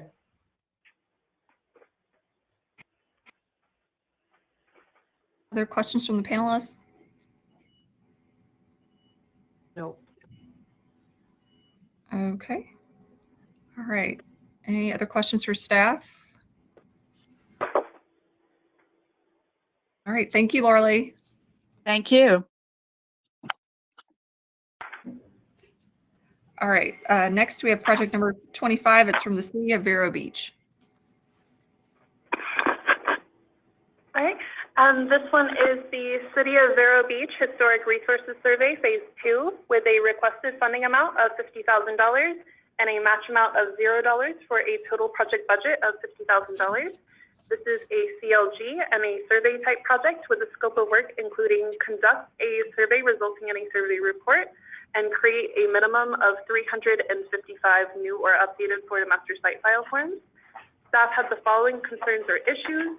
The applicant was contacted but only partially addressed the request for information by the established deadline. While the project need documentation was provided during the RFI period via email to grant staff, it was not uploaded to the application as per the RFI instructions, and there were no scope of work or budget or funding recommendations recommended. Thank you, Olivia. Do we have a project representative for Vero Beach? If you wish to represent this project, please raise your hand or type into the question panel.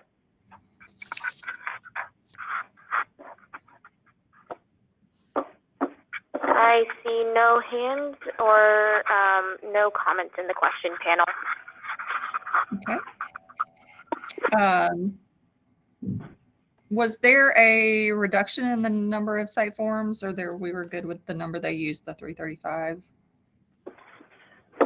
There was no recommended reductions, but we can work on that with them as well if they would like to go down after. No, that's fine. That's something we can work with them on if we need to. Okay, any other questions for us from our panel? This is Harry. I mean, I just had the same kind of concern about the number of Florida Master Site Files for that budget. So hopefully they can work something out to get that get those done at that price. Yeah, and like I said, usually if we see the bids coming in, if they get 2 or 3 bids and find out that it's more than that, then we would help to adjust that down. It's definitely driven by the market rate. All right. Any other questions? All right, we'll move on to project number 26, which is from Highlands County Board of County Commissioners. Okay, this is the Highlands County Historic Preservation Master Plan with a requested funding amount of $50,000 and a match amount of $0 for a total project budget of $50,000. This is a ready community and a CLG and a planning type project with a scope of work including creation of a historic preservation plan for Highlands County. There were no concerns or issues and no scope of work or budget or funding recommendations recommended. All right, thank you, Olivia. Do we have a project representative online?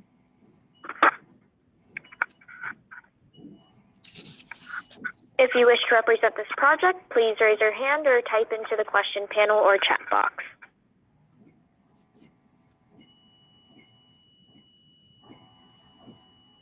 All right, I currently see no hands or any messages in the question or chat box.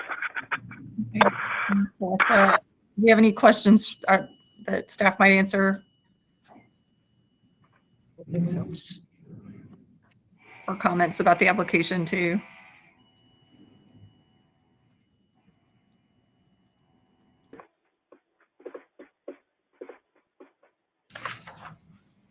Okay. All right, we'll move on to our next project, which is number 27. And this one is from Lincoln Park Main Street. And I think, Pamela, you're up now, but we'll have Olivia present the project first. Okay, this is the Lincoln Park Historic Survey 2 and has a requested funding amount of $50,000 with a match amount of $0 for a total project budget of $50,000. This is a Main Street and a survey type project with a scope of work including conduct a survey resulting in a survey report and create a minimum of 200 new or updated Florida Master Site File forms. There were no concerns or issues and no scope of work or budget or funding recommendations. Thank you, Olivia. Pamela, are you with us now? Yes, hi. Yes, I am. Good. Yes, I am with you. Thank you. Please introduce yourself and your role in this project. Sure. I'm Pamela Carithers, the Executive Director for Lincoln Park Main Street and the grant writer, as well as interfacing with the consultants. Thank you very much. And let's see if the panel has any questions for you. This is Harry. I had a question. So in staffing, you have a program administrator and contract administrator. That's the same person. But also then you go down to the budget and you have it down as 2 different budget lines. So I was wondering if you could kind of explain that. Yes, Harry, thank you for that. Actually, I administer the grant, so I am the project manager / contract manager as well. And what I omitted to do was include the technical staff support that goes with this project as well. So I'm more than willing to make that change, or if I just need to state that verbally, however the panel deems necessary. Because in our previous report, that's what we did. That's what our team did, because I thought contract management was on one end, project management was over it all. But as DHR staff had instructed me and informed me that no, that's considered one and the same. So we made those adjustments. Okay. And that's something we can continue to adjust if we need to put more funds into the actual survey cost. Unless an administration can do that, we can adjust that. Okay. Thank you, Harry. Any other questions from the panel?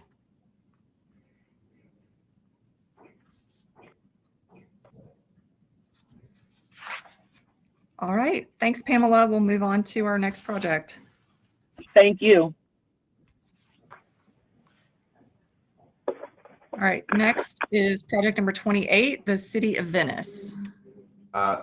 Real quick, this is Harry. I do have a conflict of interest with this application. All right. Thank you very much. Don't forget to fill out your form. Get it back to staff. All right. And that Is form is there in the document section of the grant panel. Printing it out right now. All right. Is there anyone else that's on to represent the project? Oh, Olivia needs to read the staff Sorry. comments first. Go ahead. And then we'll, yeah. Go ahead, Olivia. So this is the Golden Beach and Gulf Shores Historic Structure Survey, where they requested funding amount of $41,600 and a match amount of $0 for a total project budget of $41,600. This is a CLG and a survey type project with a scope of work including conduct a survey resulting in a survey report and create a minimum of 208 new or updated Florida Master Site File forms. There were no concerns or issues and no scope of work or budget or funding recommendations. All right. Thank you, Olivia. Do we have a project representative? We have Roger Clark online. All right, Roger, can you hear us? Yes, I can hear you. All right, very good. Could you introduce yourself and your role in the project? Sure. I'm Roger Clark. I'm the Planning and Zoning Director for the City of Venice, and I also have Historical Resources Division under our department, and have to speak in place of Harry today. So thank you for the opportunity. Well, thanks for loaning him to us for the day. Sure. All right. Do we have any questions? Kathy Spurgeon, do you have any questions?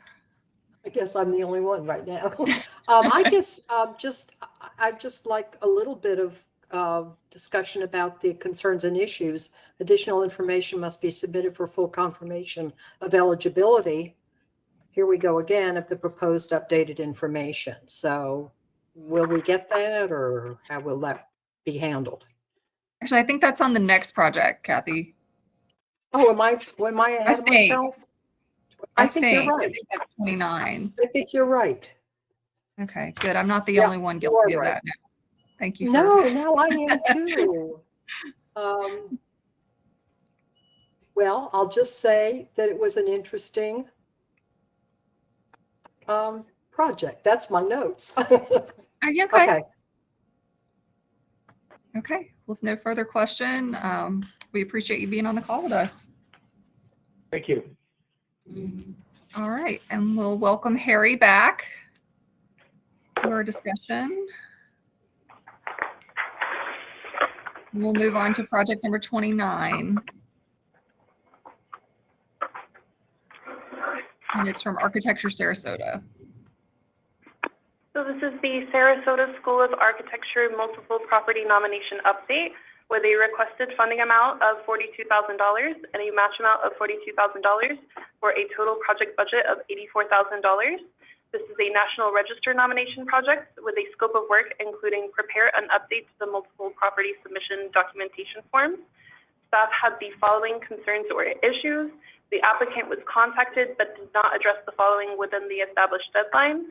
Additional information must be submitted for full confirmation of eligibility of the proposed updated forms. And there were no scope of work or budget or funding adjustment recommendations. Okay.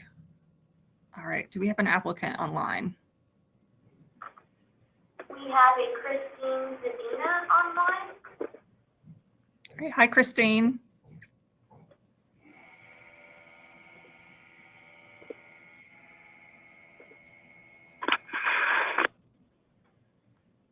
Can you hear us, Christine? Christine, it looks like your mic is muted. If you would just click the microphone icon down at the bottom of your screen, or you can type in the question panel if not.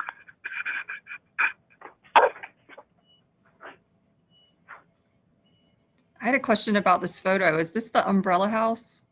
Staff might be able to, or is this a different property? This is Ruben. This is the umbrella house. Yes. Yeah, beautiful. Absolutely beautiful.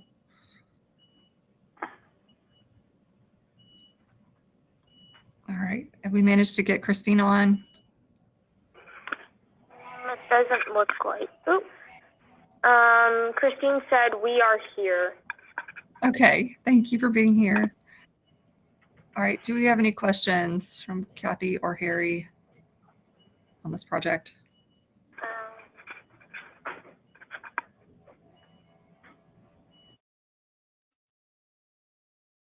I go back to the concerns and issues from the staff review. Additional information must be submitted for full confirmation of eligibility. Has that been done, or will it be done, or? And I will say we'll make sure before a grant application is signed that that would be submitted, but applicant, if you could type an answer to that in the chat box. They ask which information is missing.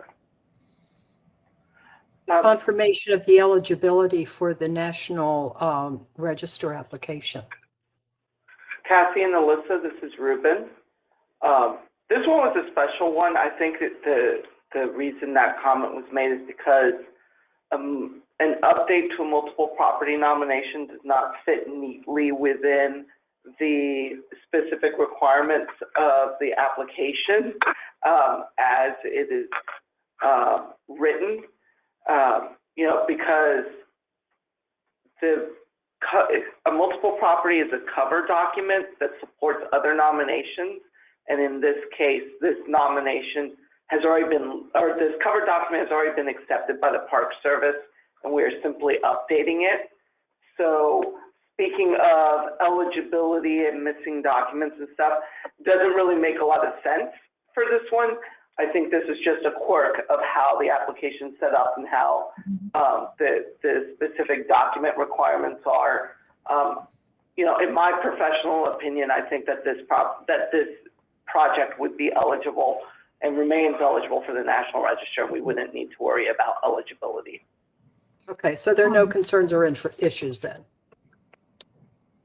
No. Yeah, I don't think so.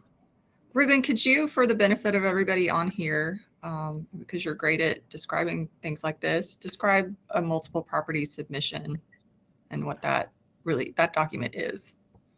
Sure. In brief, a multiple property submission is a historic context. It's a history. It's either centered on a specific theme, like this one, which the theme is Sarasota School of Architecture. And it provides the context necessary, the history, the people associated with this, the key design features and stuff for us to then evaluate related properties and to list them on the National Register without having to essentially in every single nomination restate the entire history of the Sarasota School, so on and so forth.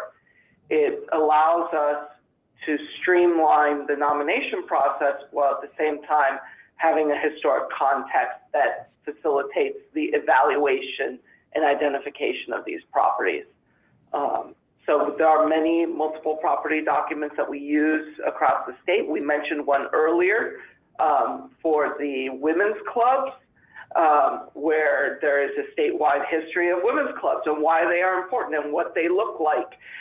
And then we use that to then look at individual properties and evaluate whether they're historically significant or not, and then facilitate their listing on the National Register. Thank you, Ruben, for that masterclass in what a multiple property submission is. Always good to hear. All right, any other questions for staff or for the applicant?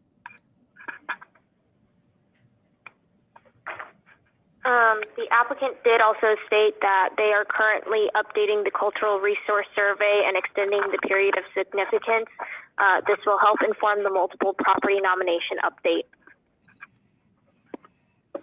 All right, wonderful. All right. We'll move on to the next project. Next is number 30. It's from Stewart Main Street Association.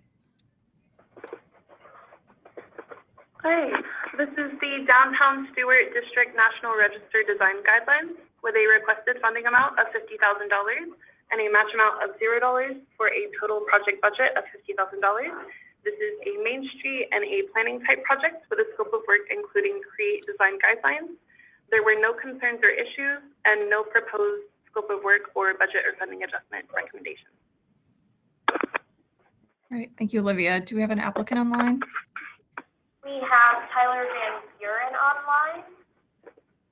All right, Tyler, can you hear us? Hello, this is Tyler Van Buren. I wrote the grant and yeah, I'm just representing Stewart Main Street. All right, thank you. Glad to see this project happening. I think it's been a long time in the works. So any questions for the applicant? This is Harry. Under the economic impact, I was wondering if you had a little bit more specific numbers. This looks like it's a rather broad for all Florida Main Street programs when you talk about impact. I was wondering if you had any data that was more site specific. I don't currently have that data. I am contracted by Stewart Main Street, so I'm not super familiar with like the the demographics, but I was contracted to write this grant, so I don't have those specifics like on the top of my head. Is there anyone from Stewart Main Street that's maybe on other than you that could answer? I know we usually limit it to one person, but if there's I don't think that anyone else is on. Okay, that's fine. Just thought I'd check, give them an opportunity. It looks like we have a Derek Martin online. All right. Yes, Tyler, can you hear me? Good morning. Yeah, good morning. Go ahead. Hey, good morning. I'm so sorry. I've actually been out with COVID. I went to the ICMA conference last week and brought back something I shouldn't have. And I apologize for getting in late. I did have some notes to go over with you all regarding some of our needs and some of the projects that we have going on. And I apologize for getting late to this, but didn't want to be missed for just kind of highlighting some of the things that we were looking to complete. Okay, are you with Stewart Main Street or another project? I am actually with the city of Crescent City. Okay, all right. So if you can hang on a little bit, we'll circle back to that project once we get through. We're on number 30. We'll get through number 35, and then we'll circle back to Crescent City and just see if there's any questions on that application. Does that work? Okay, very good. It's short and sweet. I made some bullet points to kind of go over what we're doing, but yes, I appreciate you allowing me in. Thank you. Okay, and usually you may have missed the first part. Usually we don't allow presentations. We'll allow questions from the panel, but hopefully you can work a lot of that information in for them. Yeah, I don't have any presentation. I just have some bullet points on what we're trying to achieve and what we need. All right, thank you so much. We'll circle back in just a few minutes. Thank you. Thanks for joining us. All right, anything further on Stewart Main Street? Any other questions from the panel on that one? Okay, all right, we'll move along to project number 31. And thank you, Tyler. Yep. Project number 31 is from the city of Coral Gables, or Coral Springs. I'm sorry, city of Coral Springs. Hi, this is the City of Coral Springs Historic Design and Architectural Guidelines with a requested funding amount of $25,000 and a match amount of $25,000 for a total project budget of $50,000. This is a planning type project with a scope of work including creation of historic design and architectural guidelines for the City of Coral Springs. There were no concerns or issues and no proposed scope of work or budget or funding adjustment recommendations. Thanks, Olivia. Do we have a project representative online from the city of Coral Springs? It looks like we have a Kristen Holowicki. All right. Hi, Kristen. Hi. Please introduce yourself and your role in the project. Thank you. I'm Kristen Holowicki. I'm the grant manager at the City of Coral Springs, and Elizabeth Chang, who's our zoning manager, this is kind of her project. She may be jumping in. Okay. If there's questions. Maybe there's not. Thank you. All right. We'll see. Okay. Panel, do we have any questions? I think for the match, there was a draft resolution. Was that ever passed?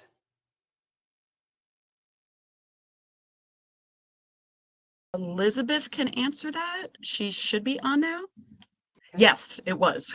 She just messaged me. Yes. Okay. Great. Good news.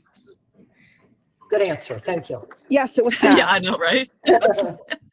She's in a court meeting, so yeah, I was very stressed out. Sorry. Very important. Right. Yeah. Thank you. Thank you. Okay. Any other questions for Coral Springs?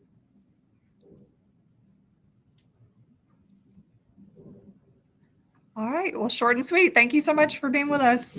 Thank you. All right. Next, we have project number 32. It's from the City of Wilton Manors.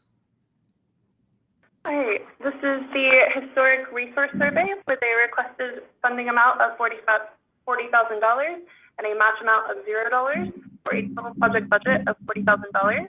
This is a CLG and a survey type project with a scope of work including creation of a historic resource survey, and staff has the following concerns or issues. Applicant proposes to complete a Reconnaissance survey, which would not produce a 1A46 compliance report or Florida Master Site File form. And staff had the following scope of work adjustment recommendation. Adjust scope of work as follows. Applicant must produce a compliant historic research survey, produce a compliant 1A46 report, and produce a minimum of 200 Florida Master Site File forms. And there were no budget or funding adjustment recommendations recommended. I'm sorry, I'm getting some louder construction noise outside, so I'll try to mute when I'm not speaking. If I forget, just let me know. Do we have an applicant online for the project? If you wish to represent this project, please raise your hand or type into the question or chat panel.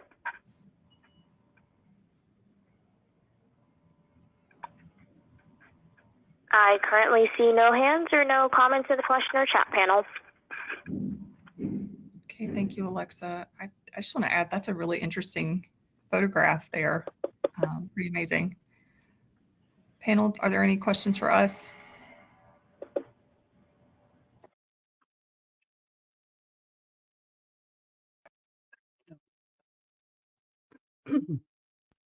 Okay, and as you saw, we'll, if they are funded, we will work with them on the budget to make sure it's not just a reconnaissance survey, that we get individual site forms and a full survey report with determinations of eligibility under Chapter 1A46. That would be the minimum requirement for the grant. Any other questions? Okay, we'll move on to project number 33 from Miami-Dade County. This is the Graynolds Park Office Structure Report, where they requested funding amount of $50,000 and a match amount of $52,000 for a total project budget of $102,000. This is a CLG and a planning type project with a scope of work including conduct a structure assessment and produce architectural drawings. Staff had the following concerns or issues. Applicant was contacted but only partially addressed the request for information by the established deadline. They did not clarify roles of project management and project supervision, and there were no scope of work or budget or funding adjustments recommended.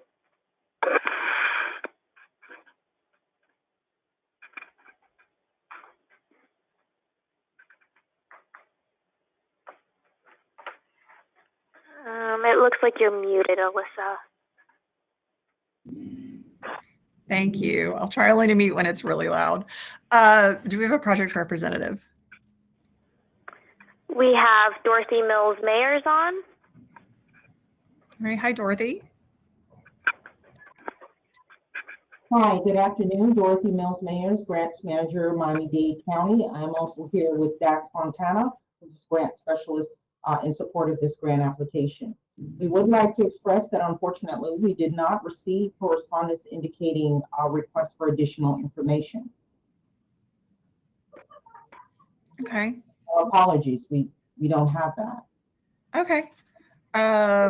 Would you like to clarify those roles now? I think they were asking, right, for clarify the roles of project management and project supervision. Yes. Could you clarify that? 1 minute. Yes. So the project manager, the project management is the person who will appear in the Miami-Dade County that would oversee the project. We have a structural engineer that does that. Specifically, her name is Adria. And then she would be supervising who is the consultant who is hired to perform the task. Okay. And would her time go toward be paid from the grant? Let's check that. I don't think we added her time. I believe it was 2,000. Just a 2,000 for her supervision, but not her actual, efforts. Okay. Okay. Because I think there is, I don't know, and staff may have some insight on this. There's a 5%, are we still at 5% administrative cost limitation? So as long as those two things did not add up to more than 5% of the grant, I think we'd be okay. Is that, staff, do you want to chime in on that? I don't have the application in front of me, so I can't tell you precisely what dollar amounts assigned to what, but if there's, it sounds to me that what the project manager is different from a grant administrator, more like a construction administrator. So as long as we have that clarification, I think everything here will be helpful. Okay, sounds good. All right, panel, are there any questions for the applicant or for us?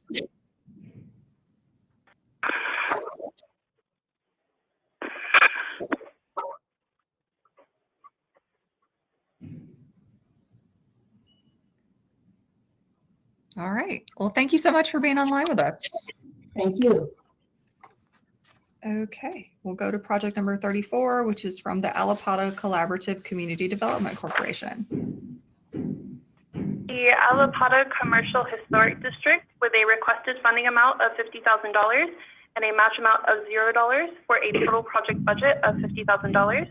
This is a Main Street and a National Register nomination project type with a scope of work including preparation of a National Register of Historic Places nomination for Alapato Commercial District.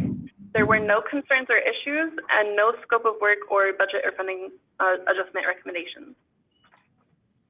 Okay, thank you, Olivia. Do we have an applicant online?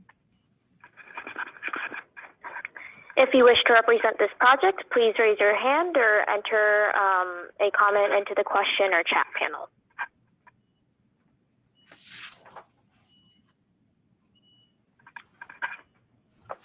I do not see any hands raised or any comments in the question or chat panel. All right, any questions that staff might be able to answer? I don't think there were any concerns here, so.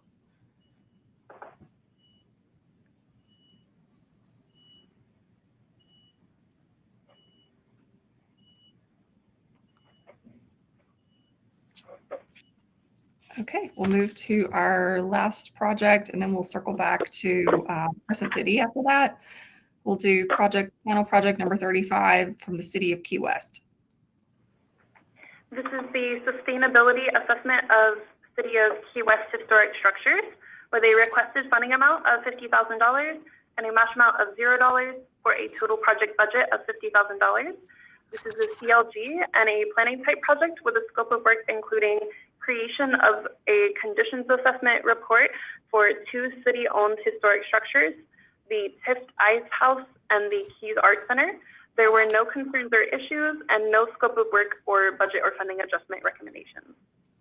All right. Thank you, Olivia. Is there an applicant online for the project?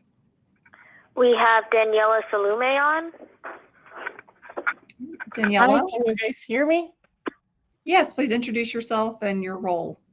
Yes, so we have 3 representatives here. My name is Daniela Salume, and I'm the Historic Preservation Manager in Key West. My name is Allison Higgins, and I'm the Resiliency Manager. My name is Matthew Crawford, and I also work with the Historic Preservation team. That's all of us. All right, welcome. I know we're all jealous of you down in Key West right now, so Yes. Beautiful thanks for weather. joining us from so far away. All right, any questions from the panel?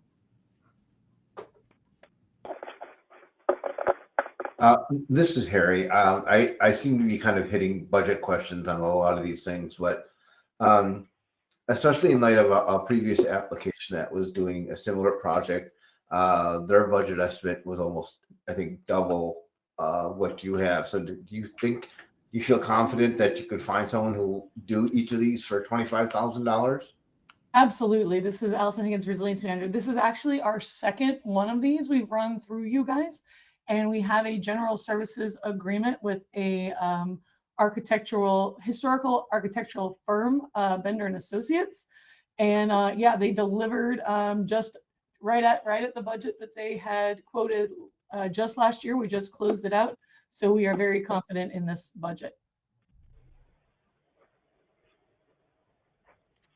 All right, thank you. Thank you very much. Other questions from the panel?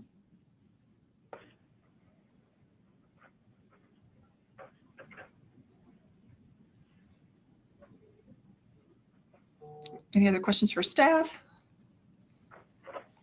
All right. Thank you, Key West team. Thank you. All right. So that concludes our first run through. And now, because we have our project representative from Crescent City, we're going to double back to project number 11. And I will say, if anyone else can hear me and you have joined us, if you missed your project after we're done with this project, I will ask again if there's anybody else that needs to speak for a project we've already visited, and you can let me know then, okay? Or raise your hand at that time. All right, so we are on Crescent City, and let's see, Alexa, will you present this one more time just so we're more familiar with it? Give us just a moment. Yeah, no problem.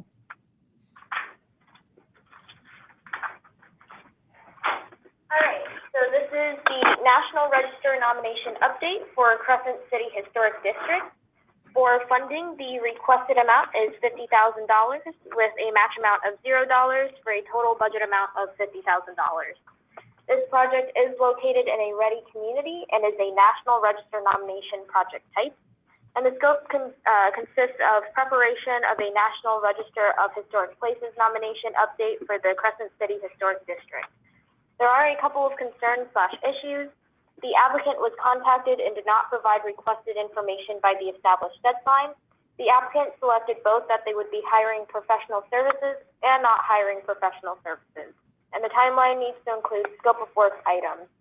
And there is no proposed scope of work or budget adjustment recommended. Okay. Thank you, Alexa. And for our project representative, would you introduce yourself again and your role?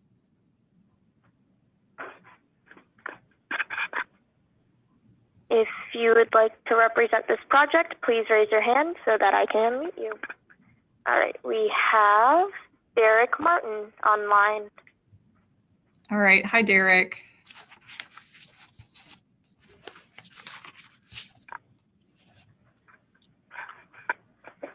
Can you hear us?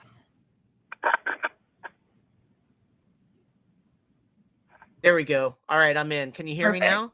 Yes, perfect. All right. I'm so sorry. I will totally put the blame on COVID. That's okay. Well, go ahead and tell us who you are and what you did Yes. for this project. My name is Derek Martin. I'm the city manager for Crescent City. I am fairly new and coming on board on some of these projects that are already have been in the wheelhouse. Of course, this particular project and what we're looking for is the main purpose is to update the National Register District and to add buildings from post-World War II period from 1945 to 75. And it's really to modify our boundaries to include important buildings and structures such as our Miller School buildings that some were constructed in the 1950s and City Waterworks Complex and Marjorie Neal Nelson Park. Those areas were originally, they were excluded as those buildings were demolished. It's important, particularly the school, for our historic preservation, the future of downtown. Seldom has a survey encountered history, a project like this or property like this for the future of a community. Currently, the main school building was built in 1936. The gymnasium, they're contributing to the district. The school auditorium and the elementary school were constructed in the 50s and are non-contributing, but and excluded from the present district. It's our consultant's opinion that the school complex is individually eligible for the National Register in areas of education, architectural, and civil rights. The school is the center of education in all of our in southern Putnam County. Let's see. I hate to interrupt you, but we can't do presentations, so we need to see No, if I understand. and they've definitely read your application. I can assure you Okay. that was in there. And let's see if they have any questions for you. You might get to Perfect. slip some Thank more you. of that in. Panelists, do you have questions for the applicant? Would just request that he address the concerns and issues. I think we've already talked about it, but you checked both professional services, you're hiring and you're not hiring professional services. So I wondered about that. And also your timeline needs to include the scope of work items. Okay, and we will get that fixed. Of course, we have a timeline of how those items will be added. And in regard to hiring professional services, we do have a continuing professional services contract that we will be utilizing for this project.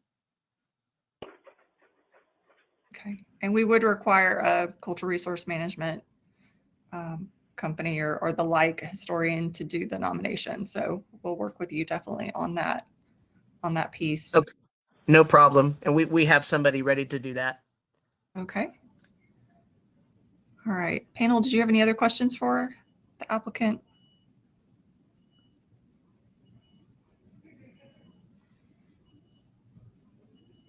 All right, well, thanks for joining us. You've got a great little town there. It's beautiful. We appreciate all the help we can get too. Thank you. All right. So at this time, I want to make sure that we have heard everyone on the call that is present that was here to represent a project. So if you happen to come in late or have a friend, call them really quick, tell them we're accepting more people to answer questions if they missed it the first time. You can raise your hand or type in the chat box if you're here to represent a project that we've already heard.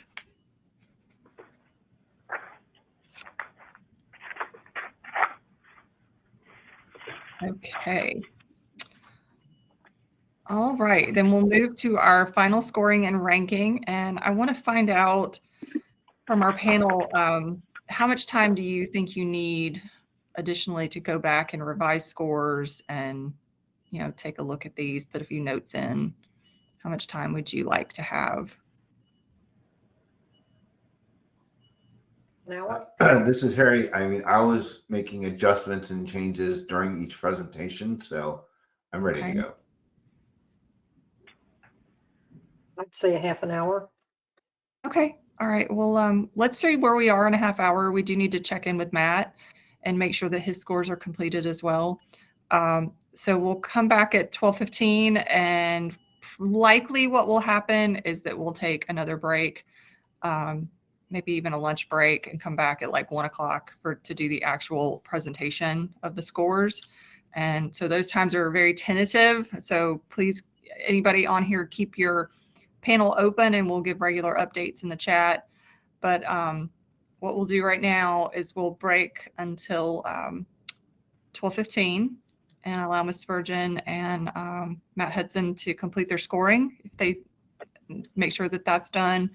And then our staff will come back on when that's done and then give an update about how long it'll take for our staff to go back and actually create the list.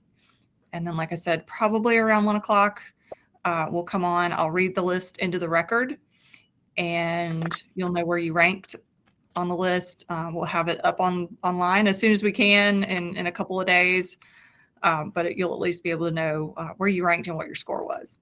So as I said, Panel, keep in mind that we have roughly 1.5 million in recurring funding, and that's roughly the request right now. So if too many of these fall below 80 points and don't get funding, there will be funds that are not allocated.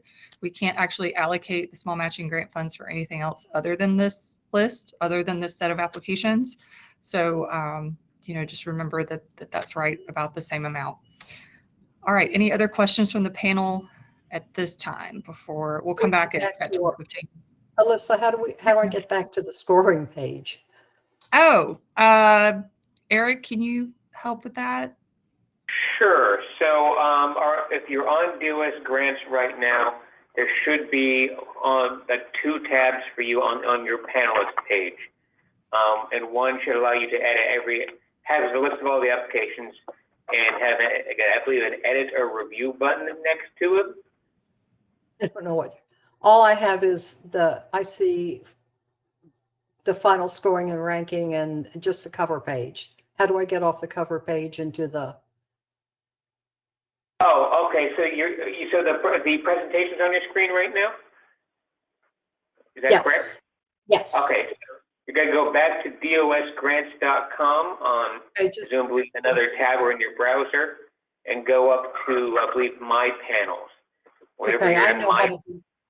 I just don't want to lose you all forever. That's all. Oh, probably just can minimize it if you click the little dash up in the top right hand corner. It probably will just minimize and make my little face this big in the corner. Okay, yeah, you do. Yeah. Okay, I'm good. Okay, perfect. Okay, we'll check back in, Kathy. No rush. If you need a little more time, just you know, message us or we can come back on at 12:15 and see where you're at. Okay. Will do. Thanks. All right. Thanks, guys. All right. See you soon.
Thank you for your patience. We are still waiting to hear back from a couple of our panel members on their scoring. We appreciate your patience.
right, can you all hear me?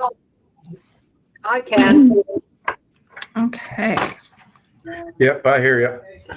Okay, thank you. Welcome back. Actually, was that Very Matt? sorry it took so long. Yep. Oh no, that's great. That's great. Actually, this is good timing because we just want to see, Matt, are you done with your scoring? Yeah. Okay. Okay. And Kathy, did you have enough time? Yes, I did. Thank you. Okay. And then Harry, you said you were done. So I think what we'll do is take about a 45-minute break for lunch. You all can have lunch. And in the meantime, our staff will go back to their desks and organize the scores, make sure we've pulled out any ineligible applications. I wanted to clarify, I had 2 projects where we reduced the funding amount. Yep. And staff, if you could just help me that these were the only 2. Project number 20 was reduced from $4,090 down to $3,400, and project number 22, the Treehouse Sanctuary, was reduced from $50,000 down to $45,000. Were there any others that had reductions? That's it. There are no others that have reductions. Those are the only 2 projects. Okay, so that'll be reflected in our scores. So now we're gonna take our break. And Ruben, do you think till 1 o'clock is enough, or maybe 5 after 1? Is that? We should be able to do that, yes. Okay.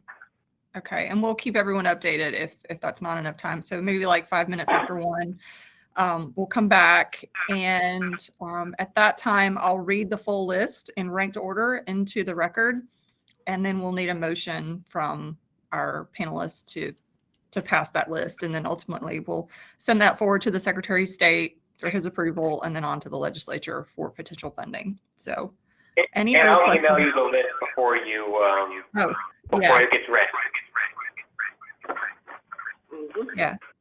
So before I read it into the record, all the panelists will get it, and then we'll post it in the next couple of days online. All right. Well, if there are no further questions, we're going to take a break, lock the scores, and then we'll come back to you about 5 minutes after 1 with a list. Okay, sounds good. Okay. Thank you all. All right. Bye.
right, can everyone hear me? I can. Perfect. I can. All right. I can. It sounds like all our panelists are here, which is great. Welcome back. All right, I have a list. So have all the panelists received the list by email? Yes. Yes. To take a look at that. Okay. So I'm going to read these all into the record along with their score. And at the end, we'll talk more about the process and about the funding list, but it looks like we had 3 projects fall below 80. So I'll read these all in order. Okay, rank number 1 was the Lincoln Park Historic Survey, and they had an average score of 92. Let me get a piece of paper so I don't lose my spot here. Okay, ranked number 2 was the City of St. Augustine, Exploring History Beneath Your Feet, St. Augustine Archaeology Heritage Trails. They had a 91.6667. Rank number 3 is DR Historic Preservation for the Mission San Carlos Archaeological Survey with a score of 90.3333. Rank number 4 is the Alapata Collaborative Community Development Corporation's Alapata Commercial Historic District, had a score of 90. Rank number 5 is the Bethlehem Methodist Episcopal Cemetery Restoration, National Register nomination for the cemetery, and it had a score of 89.6667. Rank number 6 is Brooksville Main Street, Brooksville Bound, your downtown compass, had a score of 89.3333. Rank number 7, Hastings Main Street, restoration of the Hastings Old Jail Museum, score of 88.3333. Rank number 8, City of Jacksonville, Barnett Subdivision resurvey of the Durkeeville neighborhood with an 87.6667. Rank number 9 is Main Street, Fort White Historic Downtown Strategic Plan with a score of 87. Rank number 10 is the Royal Temple Independent Free Methodist. And for the Royal Temple Church Condition Assessment Study, they had an 86.3333. Rank number 11 is the City of Key West Sustainability Assessment of City of Key West Historic Structures, score of 86. Rank number 12, City of Vero Beach Historic Resources Survey, score of 85.6667. Rank number 13, Claremont Main Street, Claremont Design Guidelines with a score of 85.3333. Rank number 14 is Miami-Dade County for the Graynolds Park Office Structure Report with a score of 85.3333. Rank number 15 is the Tallahassee Trust for Historic Preservation Survey of the Calhoun Street and Park Avenue Historic Districts with a score of 85. Rank number 16 is Architecture Sarasota School of Architecture Multiple Property Nomination Update, score of 85. And again, I'll say that these are in the order that they will appear on the list, even with the ties. The one that's ahead on the list is the one that submitted their application first, and that's in our rule. That's the way ties are broken. So we have, while Tallahassee Trust and Architecture Sarasota both scored an 85, the Tallahassee Trust application came in earlier. So they're 15, Architecture Sarasota is 16. Number 17 on the list is Stewart Main Street Association, Downtown Stewart District National Register Design Guidelines, score of 84.3333. Project number 18, the Springfield Preservation and Revitalization Council Drew Mansion Planning, also received an 84.3333. Rank number 19 is the Register Nomination Update. They received a score of 84. Rank number 20 is the Main Street or St. Cloud Main Street, St. Cloud Lakefront Historic Structure Survey with a score of 83.6667. Rank number 21, Main Street Defuniak Springs, Main Street Historic Main Street District Signage, 83.6667. Rank number 22 is the Historic Brooksville Women's Club National Register nomination with an 83.3333. Rank number 23 is the City of Orlando Supplemental Handbook for Property Owners in the City of Orlando Designed Historic Districts, score of 83. Rank number 24, the Highlands County Board of County Commissioners, Highlands County Historic Preservation Master Plan with a score of 667. Rank number 25, City of Gainesville National Register nomination for Downtown Gainesville, score of 82. Rank number 26, City of St. Pete Beach, Central St. Pete Beach Historic Survey, score of 81.667.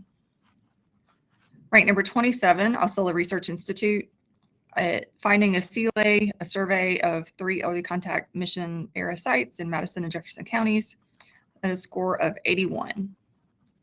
Rank number 28, the City of Venice, Golden Beach, and Gulf Shores Historic Structures Survey, also received a score of 81.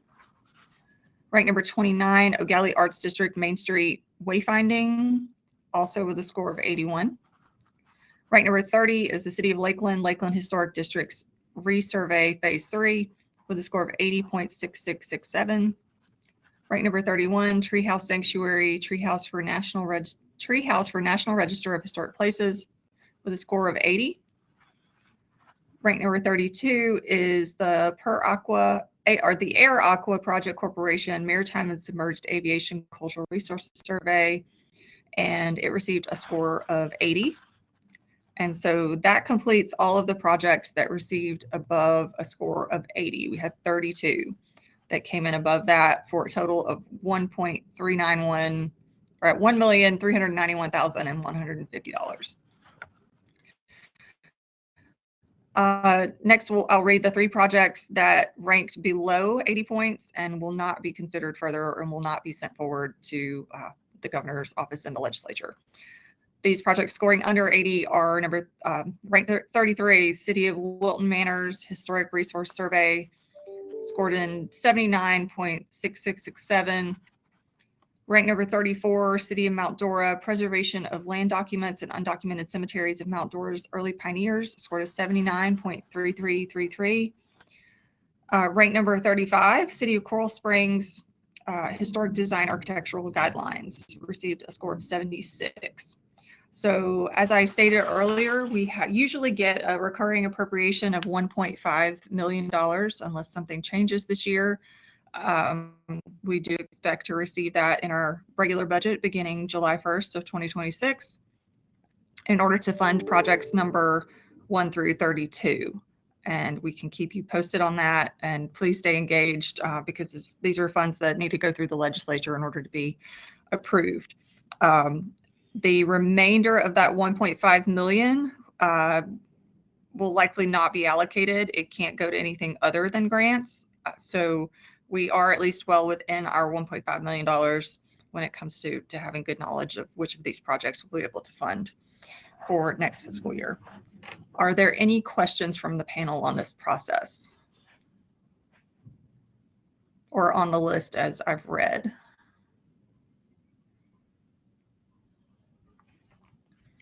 Okay, if not, I need a motion from one of our panel members and a second in order to approve the list.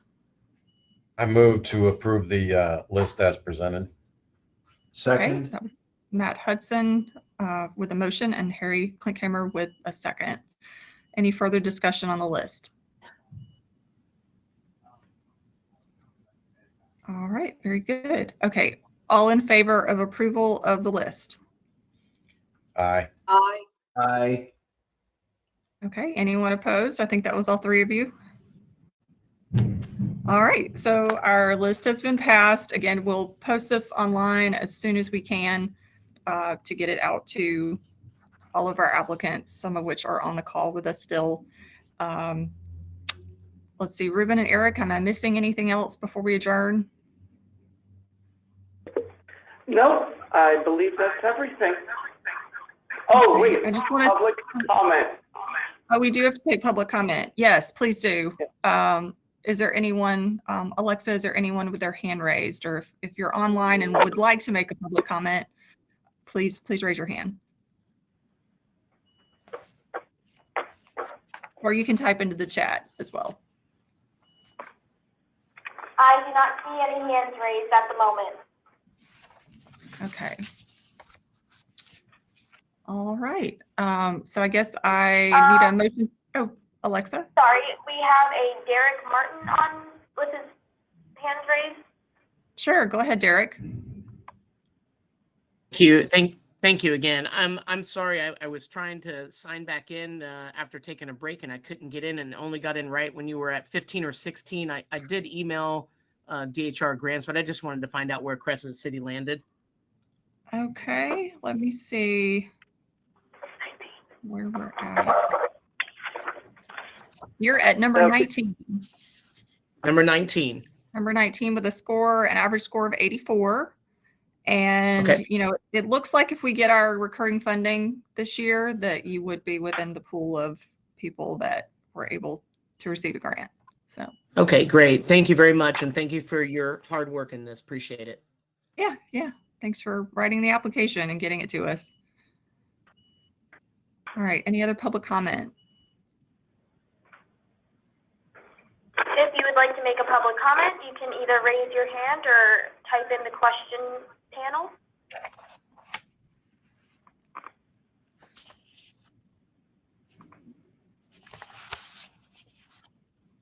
I do not see any hands raised, and I do not see any comments in the question panel. All right, thank you so much. And I just want to, again, thank our panel for all of their time and effort. There's a lot of consideration and time that goes into looking at all these in detail, and we appreciate you doing that well before the meeting and during the meeting as well. And if you need anything from us, please give us a call. We really appreciate you. It also, sorry, I apologize. It also looks like we have Elizabeth Chang with her hand up. Okay, Elizabeth Chang, would you like to make a public comment? Hi, yes, sorry, I'm with Coral Springs. Thank you so much for taking the time to review our application. I was just kind of wondering, because we ranked at the very bottom, will we know exactly like where we were as far as how we were ranked in our application, so we can make sure to improve the next time? Maybe I'm not really sure how this works. Yeah, thank you for asking. That's a really good question. And you know, we have it happen often, especially with first-time people that are applying. You know, you can come back and work with staff. And if you want to do a draft the next time and have us look at it, that's a great idea. But we'll also give you the comments that our panelists have written into the online grant system. So, you know, hopefully you'll get some information from there. And if not, our staff can help along with this process. Okay, appreciate it. Thank you so much. Yeah. Yeah. Thank you for applying, and I hope to see your application again next time. Yeah, we'll definitely reapply. I appreciate it. Very good. Any other public comment?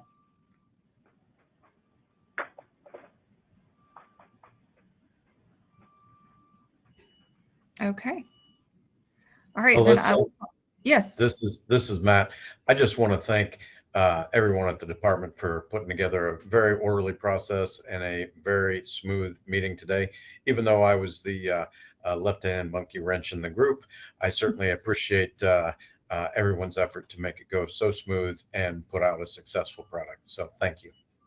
Well, thank you. You put in all the time ahead of this meeting, so I appreciate you getting everything in and having it in when we were ready to score. That's important. Not a problem. Look forward to next year. Sounds good. We'll always invite people back if they're interested to come back. Absolutely. All right. Okay. Well, then I will call for a motion to adjourn. So moved. So moved. All right. A motion and a second. All in favor of adjourning? Aye. Aye. All right. Thank you very much, everyone. Have a great day. Thank you, Alyssa. Yep. Have a nice week. Bye-bye. Take care.